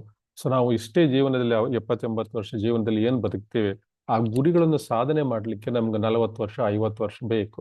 ಅದಾದ್ಮೇಲೆ ನಾವು ಆ ಗುರಿಗಳ ಸಾಧನೆಯ ಒಂದು ಫ್ರೂಟ್ಸ್ ಏನಿದೆ, ಫಲಗಳೇನಿದೆ, ಅದನ್ನು ನಾವು ಎಂಜಾಯ್ ಮಾಡೋದು ಎಷ್ಟು ವರ್ಷ? 20-30 ವರ್ಷ ಅಷ್ಟೇ. ಹಬ್ಬ ಅಂದ್ರೆ 20 ವರ್ಷ ಅಷ್ಟೇ. ಅದಾದ್ಮೇಲೆ 50 ವರ್ಷ ಕಟ್ಟಿದ ಕಷ್ಟಗಳ ಫಲಗಳನ್ನು ನಾವು ಕೇವಲ ಅನುಭವಿಸ್ಲಿಕ್ಕೆ 15-20 ವರ್ಷನೇ ಇರೋದು ನಮ್ಮ ಹತ್ರ. ಸೊ ಅದರಿಂದ ನಾವು ಎಷ್ಟು ಈಗ ಒಂದು 50 ವರ್ಷ 60 ವರ್ಷ ಆದಾಗಲೂ ಏನು ನಾವು ದುಡ್ಡನ್ನ ಸಂಪಾದಿಸಿಟ್ಕೊಂಡಿದ್ದೇವೆ, ಅದರಲ್ಲಿ ಸಂಪಾದಿಸಿಟ್ಟುವುದರಲ್ಲಿ ದುಡ್ಡನ್ನು ನಾವು ಒಳ್ಳೆ ಒಳ್ಳೆ ವಸ್ತುಗಳನ್ನು ಖರೀದಿಸಬಹುದು, ಒಳ್ಳೆ ಒಂದು ಊಟ ತಿಂಡಿಗಳನ್ನು ಮಾಡಬಹುದು. ಅಂದ್ರೆ ಎಲ್ಲ BP ಶುಗರು ಎಲ್ಲ ಬಂದಿರುತ್ತೆ, ಏನು ಎಂಜಾಯ್ ಮಾಡಕ್ಕಾಗಲ್ಲ. ಅದರಿಂದ ಅವುಗಳ ಪ್ರಯೋಜನವೇ ಇಲ್ಲ. ಅದನ್ನ ಅಷ್ಟು ಕಷ್ಟಪಟ್ಟು ಸಂಪಾದಿಸಿದ ಹಣಗಳ ಯಾವ ಪ್ರಯೋಜನವೂ ಇಲ್ಲ. ಎಲ್ಲೆಲ್ಲೋ ಎಂತೆಂಥದ್ದು ರೋಗಗಳು ಬರುತ್ತವೆ. ಆ ರೋಗಗಳೆಲ್ಲ ಅಯ್ಯೋ ಸಾಕಪ್ಪ, ಎಲ್ಲೂ ಹೋಗೋದು ಬೇಡ, ಮನೆಯಲ್ಲಿರೋಣ ಅನಿಸ್ತಾ ಇರುತ್ತೆ. ಸೊ ಈ ರೀತಿಯಾಗಿ ಮಾನವ ಜನ್ಮದ ಗುರಿ ಸಾಧನೆ ಬದಲು ನಾವು ಈ ರೀತಿಯ ಐಹಿಕ ಗುರಿ ಸಾಧನೆಗಳನ್ನು ಮಾಡ್ಕೊಂಡು ಕೂತ್ಕೊಂಡ್ರೆ ಏನು ಪ್ರಯೋಜನ ಇಲ್ಲ. ಸೊ ನಾವು ಮಾನವ ಜನ್ಮದ ಗುರಿ ಸಾಧನೆ ಮಾಡಬೇಕು ಅಂದ್ರೆ ನಾವು ಭಕ್ತರ ಸಂಘದಲ್ಲಿ ಇರಬೇಕು. ಈ ಭಕ್ತರು ಏನ್ ಮಾಡ್ತಾರೆ? ಸವೈ ಪುಂಸ ಪರೋಧರ್ಮ ಯಥೋ ಭಕ್ತಿರದೋಕ್ಷಜ ಹೈತುಕಿ ಅಪ್ರತೀಯತ ಯಥಾತ್ಮ ಸುಪ್ರಸೀದತಿ. ಸೊ ಭಾಗವತದಲ್ಲಿ 2ನೇ ಸ್ಕಂದದಲ್ಲಿ ಬರುತ್ತೆ, 1ನೇ ಸ್ಕಂದದಲ್ಲಿ 2ನೇ ಚಾಪ್ಟರ್ ಬರುತ್ತೆ. ಇದು ಇಡೀ ಮಾನವ ಕುಲದ ಧರ್ಮ. ಅದು ಏನಂದ್ರೆ ಭಗವಂತನ ಬಗ್ಗೆ ಪ್ರೇಮಪೂರ್ಣವಾದ ಒಂದು ಭಕ್ತಿಯನ್ನು ಸಾಧಿಸುವಂಥದ್ದು. ಮತ್ತು ಇದರಿಂದ ಏನು ಸುಖ ಸಿಗುತ್ತೆ? ಆತ್ಮ ಸುಪ್ರೀತಗೊಳಿಸಿಕೊಳ್ಳುತ್ತೆ. ಮತ್ತು ಈ ಭಕ್ತಿ ಯೋಗ ನಿಷ್ಕಾಮ ಮತ್ತು ಅವಿಚ್ಛಿನ್ನ ಆಗಿದ್ರೆ ಏನಾಗುತ್ತೆ? ಆತ್ಮದ ಸುಪ್ರೀತಿಗೊಳಿಸಲಾಗುತ್ತೆ. ಸೊ ಆತ್ಮ ಸುಪ್ರೀತಿಗೊಳಿಸಿದಾಗ ಏನಾಗುತ್ತೆ? ಈ ಪಂಜರದಲ್ಲಿರುವ ಗಿಣಿಗೆ ನಾವು ಆಹಾರವನ್ನು ಕೊಟ್ಟಂಗಾಗತ್ತೆ. ಅಂದ್ರೆ ಆತ್ಮಕ್ಕೆ ಆಹಾರವನ್ನು ಕೊಟ್ಟಂಗಾಗತ್ತೆ. ನಾವು ಪಂಜರವನ್ನು ಪೇಂಟ್ ಹೊಡೆದು ಇಡ್ತಾ ಇಲ್ಲ, ಪಂಜರದಲ್ಲಿರುವ ಆತ್ಮಕ್ಕೆ ನಾವು ಏನು ಕೊಡ್ತಾ ಇದೀವಿ? ಆಹಾರವನ್ನು ಕೊಡ್ತಾ ಇದೀವಿ. ಸೊ ಮಾಯಾವಾದಿಗಳಿಗೂ ಕೂಡ ಮತ್ತು ನಾಸ್ತಿಕರು ಕೂಡ ನಾವು ಏನನ್ನು ಕೊಡಬಾರ್ದು, ಅವರಿಂದ ಏನನ್ನು ಸ್ವೀಕರಿಸಬಾರ್ದು ಅಂದ್ಬಿಟ್ಟು ಇಲ್ಲಿ ನಿಷೇಧ ಹೇರಲಾಗಿದೆ ನಮಗೆ ಆಚಾರ್ಯರಿಂದ. ಮಾಯಾವಾದಿಗಳ ಬಗ್ಗೆ ಸವಾಸನೆ ಮಾಡಬೇಡಿ, ಅವರು ಕೊಡಕ್ಕೂ ಹೋಗ್ಬೇಡಿ, ಏನು ತಗೊಳಕ್ಕೂ ಹೋಗ್ಬೇಡಿ, ಅವ್ರ ಸವಾಸನೆ ಬೇಡ ಅಂತ ಹೇಳ್ತಾರೆ. ಸೊ ಇದೇ ರೀತಿ ನಾವು ಚೈತನ್ಯ ಮಹಾಪ್ರಭುಗಳ ಒಂದು ಜೀವನವನ್ನು ನೋಡೋದಂದ್ರೆ, ಅವರು ಯಾವ ರಾಜರ ಮನೆಗೂ ಹೋಗ್ತಿರ್ಲಿಲ್ಲ. ಯಾವ ಸನ್ಯಾಸಿಗಳು ಅಷ್ಟೇ ಯಾವ ರಾಜರ ಮನೆಗೂ ಹೋಗೋದಿಲ್ಲ. ದೊಡ್ಡ ದೊಡ್ಡ ಶ್ರೀಮಂತರ ಮನೆಗಳಿಗೂ ಅವರು ಹೋಗ್ಲಿಕ್ಕೆ ಇಷ್ಟಪಡೋದಿಲ್ಲ. ಅವರು ಹೋಗೋದೇ ಇಲ್ಲ, ಹೋಗ್ಲಿಕ್ಕೆ ಇಷ್ಟಪಡೋದು ಇಲ್ಲ. ಸೊ ಅಷ್ಟಕ್ಕೂ ಹೋಗ್ಲಿಬೇಕಂದ್ರೆ ಅವರು ಮನೆ ಒಳಗಡೆ ಎಲ್ಲ ಹೋಗೋದಿಲ್ಲ, ಸ್ವಲ್ಪ ಹೊರಗಡೆ ಇದ್ಕೊಂಡು ಅಲ್ಲಿಂದ ಎಷ್ಟು ಸಾಧ್ಯನೋ ಅಷ್ಟೇ. ಇಲ್ಲ ಯಾವುದೋ ಒಂದು ಕಾನ್ಫರೆನ್ಸ್, ಇದು ಯಾವುದೋ ಒಂದು ಶಿಬಿರದಲ್ಲೋ ಎಲ್ಲಾದ್ರೂ ಮೀಟ್ ಮಾಡ್ತಾರೆ. ಅವ್ರ ಮನೆಗಳಿಗೆ ಹೋಗ್ಲಿಕ್ಕೆ ಇಷ್ಟಪಡೋದಿಲ್ಲ. ನಂತರ ಚೈತನ್ಯ ಮಹಾಪ್ರಭುಗಳು ಹೇಳ್ತಾರೆ, ಈ ಲೌಕಿಕರು ತಯಾರಿಸಿದ ಆಹಾರ ಸೇವಿಸೋದ್ರಿಂದ ಏನಾಗುತ್ತೆ? ಮನಸ್ಸೇ ಕೆಡುತ್ತಂತೆ. ಸೊ ಯಾರೋ ಒಬ್ಬ ಸನ್ಯಾಸಿಗಳು ಹೇಳ್ತಾರೆ, ಅವರು ಕಳ್ಳರ ಮನೆಯಲ್ಲಿ ಒಂದು ಕಷ್ಟ ಒಂದು ತಿನ್ಲಿಕ್ಕೆ ಒಂದು ಪರಿಸ್ಥಿತಿ ಉಂಟಾಗುತ್ತೆ ಅವ್ರಿಗೆ. ಸೊ ನಂತರ ಅವರು ಕೂಡ ಕಳ್ಳತನದ ಒಂದು ಭಾವನೆ ಅವ್ರ ಮನಸ್ಸಲ್ಲಿ ಬಂದ್ಬಿಡತ್ತಂತೆ. ಸೊ ಅದರಿಂದ ಲೌಕಿಕರು ತಯಾರಿಸಿದ ಆಹಾರ ನಾವು ತಿನ್ಸಿದ್ರೆ ಏನಾಗುತ್ತೆ? ನಮ್ಮ ಮನಸ್ಸುಗಳು ಕೂಡ ಮತ್ತಷ್ಟು ಲೌಕಿಕವಾಗ್ಬಿಡುತ್ತೆ. ಸೊ ಅದರಿಂದ ಚೈತನ್ಯ ಮಹಾಪ್ರಭುಗಳು ಹೇಳ್ತಾರೆ, ವಿಷಯೀರ ಅನ್ನ ಕಾಯಿಲೆ ದುಷ್ಟಹಯ ಮನ. ಸೊ ನಮ್ಮ ಮನಸ್ಸು ಕೂಡ ದುಷ್ಟವಾಗ್ಬಿಡುತ್ತೆ. ಸೊ ಯಾರು ವಿಷಯ ಅಂದ್ರೆ ಲೌಕಿಕ ಜನಗಳು ತಯಾರಿಸಿದ ಅನ್ನ ತಿಂದ್ರೆ ಏನಾಗುತ್ತೆ? ದುಷ್ಟಹಯ ಮನ, ನಮ್ಮ ಮನಸ್ಸು ಕೂಡ ದುಷ್ಟವಾಗ್ಬಿಡುತ್ತೆ. ಆದ್ರಿಂದ ಅತಿಯಾಗಿ ಐಹಿಕ ಸುಖ ಭೋಗಗಳ ಚಟ ಯಾರು ಇಟ್ಕೊಂಡಿರ್ತಾರೆ ಅಂತಹ ಜನಗಳಿಂದ ನಾವು ಎಷ್ಟು ದೂರ ಇದ್ರೆ ಅಷ್ಟು ಒಳ್ಳೆಯದು. ಸೊ ಮಾಯಾವಾದಿಗಳಿಂದ ಮತ್ತು ನಾಸ್ತಿಕರಿಂದ ಕೂಡ ನಾವು ದಾನ ಸ್ವೀಕರಿಸಬಾರದು ಅಂತ ಚೈತನ್ಯ ಮಹಾಪ್ರಭುಗಳು ಹೇಳ್ತಾರೆ. ಸೊ ಭಗವಂತನೊಂದಿಗೆ ಪ್ರೇಮ ವರ್ತನೆ ಪ್ರಕ್ರಿಯೆ ಮತ್ತು ಭಕ್ತರ ಸಹವಾಸ ಹೇಗೆ ಮಾಡಬೇಕು ಅನ್ನೋದು ಈ ಶ್ಲೋಕದಲ್ಲಿ ಸಂಕ್ಷಿಪ್ತವಾಗಿ ಚೆನ್ನಾಗಿ ಶ್ರೀಲ ಪ್ರಭುಪಾದರು ಹೇಳಿದ್ದಾರೆ. ಸೊ ಮತ್ತು ಇನ್ನೊಂದು ವಿಷಯ ಏನ್ ಹೇಳಿದ್ದಾರೆ ಅಂದ್ರೆ, ನಮ್ಮ ಎಷ್ಟು ಆದಾಯ ಇರಲಿ ಅದರ ಅರ್ಧ ಭಾಗವನ್ನು ನಾವು ಕೃಷ್ಣನಿಗೂ ಕೃಷ್ಣನ ಭಕ್ತರಿಗೂ ಇದನ್ನು ನಾವು ಹೇಗೆ ಖರ್ಚು ಮಾಡಬೇಕು ಅನ್ನೋದರ ಬಗ್ಗೆ ನಾವು ಚಿಂತನೆ ಮಾಡಬೇಕು. ಸೊ ಇದು ದದಾತಿ ತತ್ವದ ಗೊತ್ತುಪಾಡುಗಳನ್ನು, ಅಂದ್ರೆ ರಿಸ್ಟ್ರಿಕ್ಷನ್ಸ್ ದದಾತಿ ಅಂದ್ರೆ ಏನ್ ಮಾಡ್ಬೇಕು ಅಂತ ನಮ್ಗೆ ಹೇಳಿದ್ದಾರೆ. ಸೊ ಅದರ ದದಾತಿಯ ಬಗ್ಗೆ ನಾವು ಕೃಷ್ಣ ಪ್ರಜ್ಞೆ ಭಕ್ತರಿಗೆ ಖರ್ಚು ಮಾಡೋದ್ರಿಂದ ನಾವು ದದಾತಿಯ ಒಂದು ತತ್ವಗಳನ್ನು ನಾವು ಅನುಸರಿಸಲಿಕ್ಕೆ ಆಗುತ್ತೆ. ನಂತರ ನಾವು ಕೊನೆಯಲ್ಲಿ ಶ್ಲೋಕದ ತೀರ್ಮಾನ ಏನು ಅಂದ್ರೆ, ನಾವು ಸದಾ ಭಕ್ತರ ಸಹವಾಸವನ್ನು ಮಾಡಬೇಕು, ಭಕ್ತಿ ಸಂಬಂಧವಾದ ನಿಯಂತ್ರಕ ತತ್ವಗಳನ್ನು ಪಾಲಿಸಬೇಕು, ಆಚಾರ್ಯರು ನಡೆದ ಹಾದಿಯಲ್ಲಿ ಸಾಗಬೇಕು, ಗುರುವಿನ ಆಜ್ಞೆಯನ್ನು ಯಾವಾಗಲೂ ನಾವು ಪಾಲಿಸಬೇಕು, ಕೃಷ್ಣನನ್ನು ಪ್ರೇಮಿಸಬೇಕು, ಭಗವಂತನನ್ನು ಪ್ರೇಮಿಸಬೇಕು ಮತ್ತು ಕೃಷ್ಣನ ಭಕ್ತರೊಡನೆ ಸ್ನೇಹ ವಿನಿಮಯವನ್ನು ನಾವು ಬೆಳೆಸ್ಕೊಳ್ಬೇಕು ಮತ್ತು ಅಜ್ಞರ ಬಗ್ಗೆ ಅನುಕಂಪವನ್ನು ನಾವು ತೋರಿಸ್ಬೇಕು. ಕೊನೆಯದಾಗಿ ಅಸೂಯಾಪರರನ್ನು ಮತ್ತು ಅಸುರಿ ಸ್ವಭಾವದವರು ನಾವು ದೂರ ಇಡಬೇಕು. ಅವರಿಂದ ಎಷ್ಟು ದೂರ ಇದ್ರೆ ಅಷ್ಟು ಒಳ್ಳೆಯದು. ಸೊ ಈ ರೀತಿಯಾಗಿ ನಾವು ಮಾಡೋದ್ರಿಂದ ನಮ್ಮ ಭಕ್ತಿ ಸೇವೆಯನ್ನು ಮತ್ತು ಸುಪ್ತ ಕೃಷ್ಣ ಪ್ರಜ್ಞೆಯನ್ನು ಹೆಚ್ಚು ಹೆಚ್ಚು ಬೆಳೆಸ್ಕೊಳ್ಳಿಕ್ಕೆ ಸಾಧ್ಯವಾಗುತ್ತೆ ಅಂತ ನಾವು ಈ ಶ್ಲೋಕದಲ್ಲಿ ತಿಳ್ಕೊಂಡ್ವಿ. ಶ್ರೀಲ ಪ್ರಭುಪಾದರಿಗೆ ಜಯವಾಗಲಿ. ವಾಂಛಾಕಲ್ಪತರುಭ್ಯಶ್ಚ ಕೃಪಾ ಸಿಂಧುಭ್ಯೇವ ಚ ಪತಿತಾನಾಂ ಪಾವನೇಭ್ಯೋ ವೈಷ್ಣವೇಭ್ಯೋ ನಮೋ ನಮಃ. ಅನಂತ ಕೋಟಿ ವೈಷ್ಣವರೊಂದಿಗೆ ಜೈ. ಶ್ರೀ ಶ್ರೀ ರಾಧಾ ಗೋವಿಂದಕ್ಕೆ ಜೈ. ಹರೇ ಕೃಷ್ಣ. ಯಾರಿಗಾರ ಏನಾದ್ರು ಪ್ರಶ್ನೆ ಇದೆಯಾ?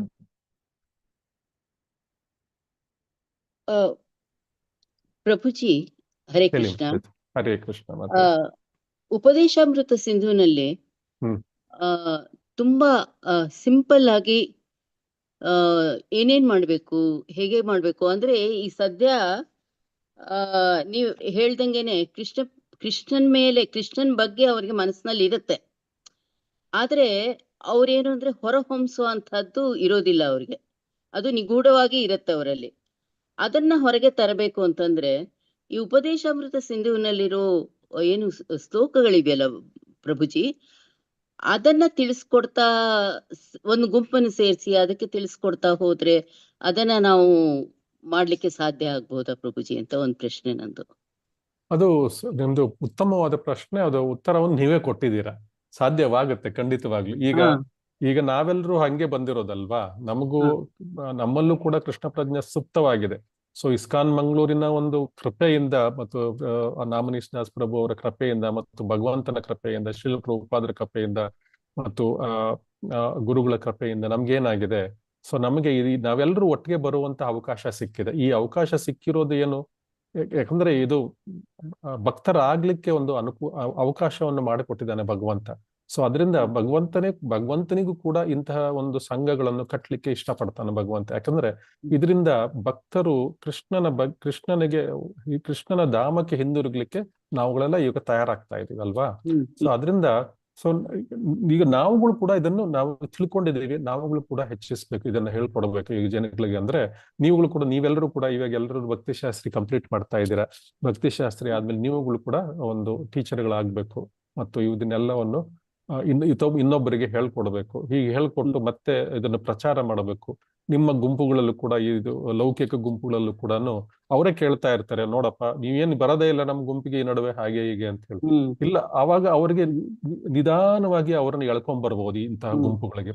ಸೊ ಇಲ್ಲ ಅಲ್ಲಿಗೆ ಹೋಗ್ತಾ ಇದೀನಿ, ತುಂಬಾ ಚೆನ್ನಾಗಿರುತ್ತೆ, ಬನ್ನಿ ನೀವು ಒಂದ್ ದಿವ್ಸ ಅಂತ ಹೇಳಿ ಅವ್ರನ್ನ ಪ್ರಸಾದ ತಿನ್ನಿಸಿ, ಒಂದು ಕೃಷ್ಣ ದೇವಸ್ಥಾನಕ್ಕೆ ಕರ್ಕೊಂಡೋಗಿ ಪ್ರಸಾದ ತಿನ್ನಿಸಿ, ಒಂದು ಹರಿನಾಮ ಸಂಕೀರ್ತನೆಯಲ್ಲಿ ಭಾಗವಂತಿಸಿ ಮಾಡಿದ್ರೆ ಒಂದು ದಿವಸಕ್ಕೆ ಆಗುವಂತ ಕೆಲಸಗಳಲ್ಲ. ಯಾಕಂದ್ರೆ ನಾವುಗಳು ಕೂಡ ಒಂದು ದಿವಸಕ್ಕೆ ಈ ಲೆವೆಲ್ಗೆ ಮುಟ್ಟಿಲ್ಲ ಅಲ್ಲ.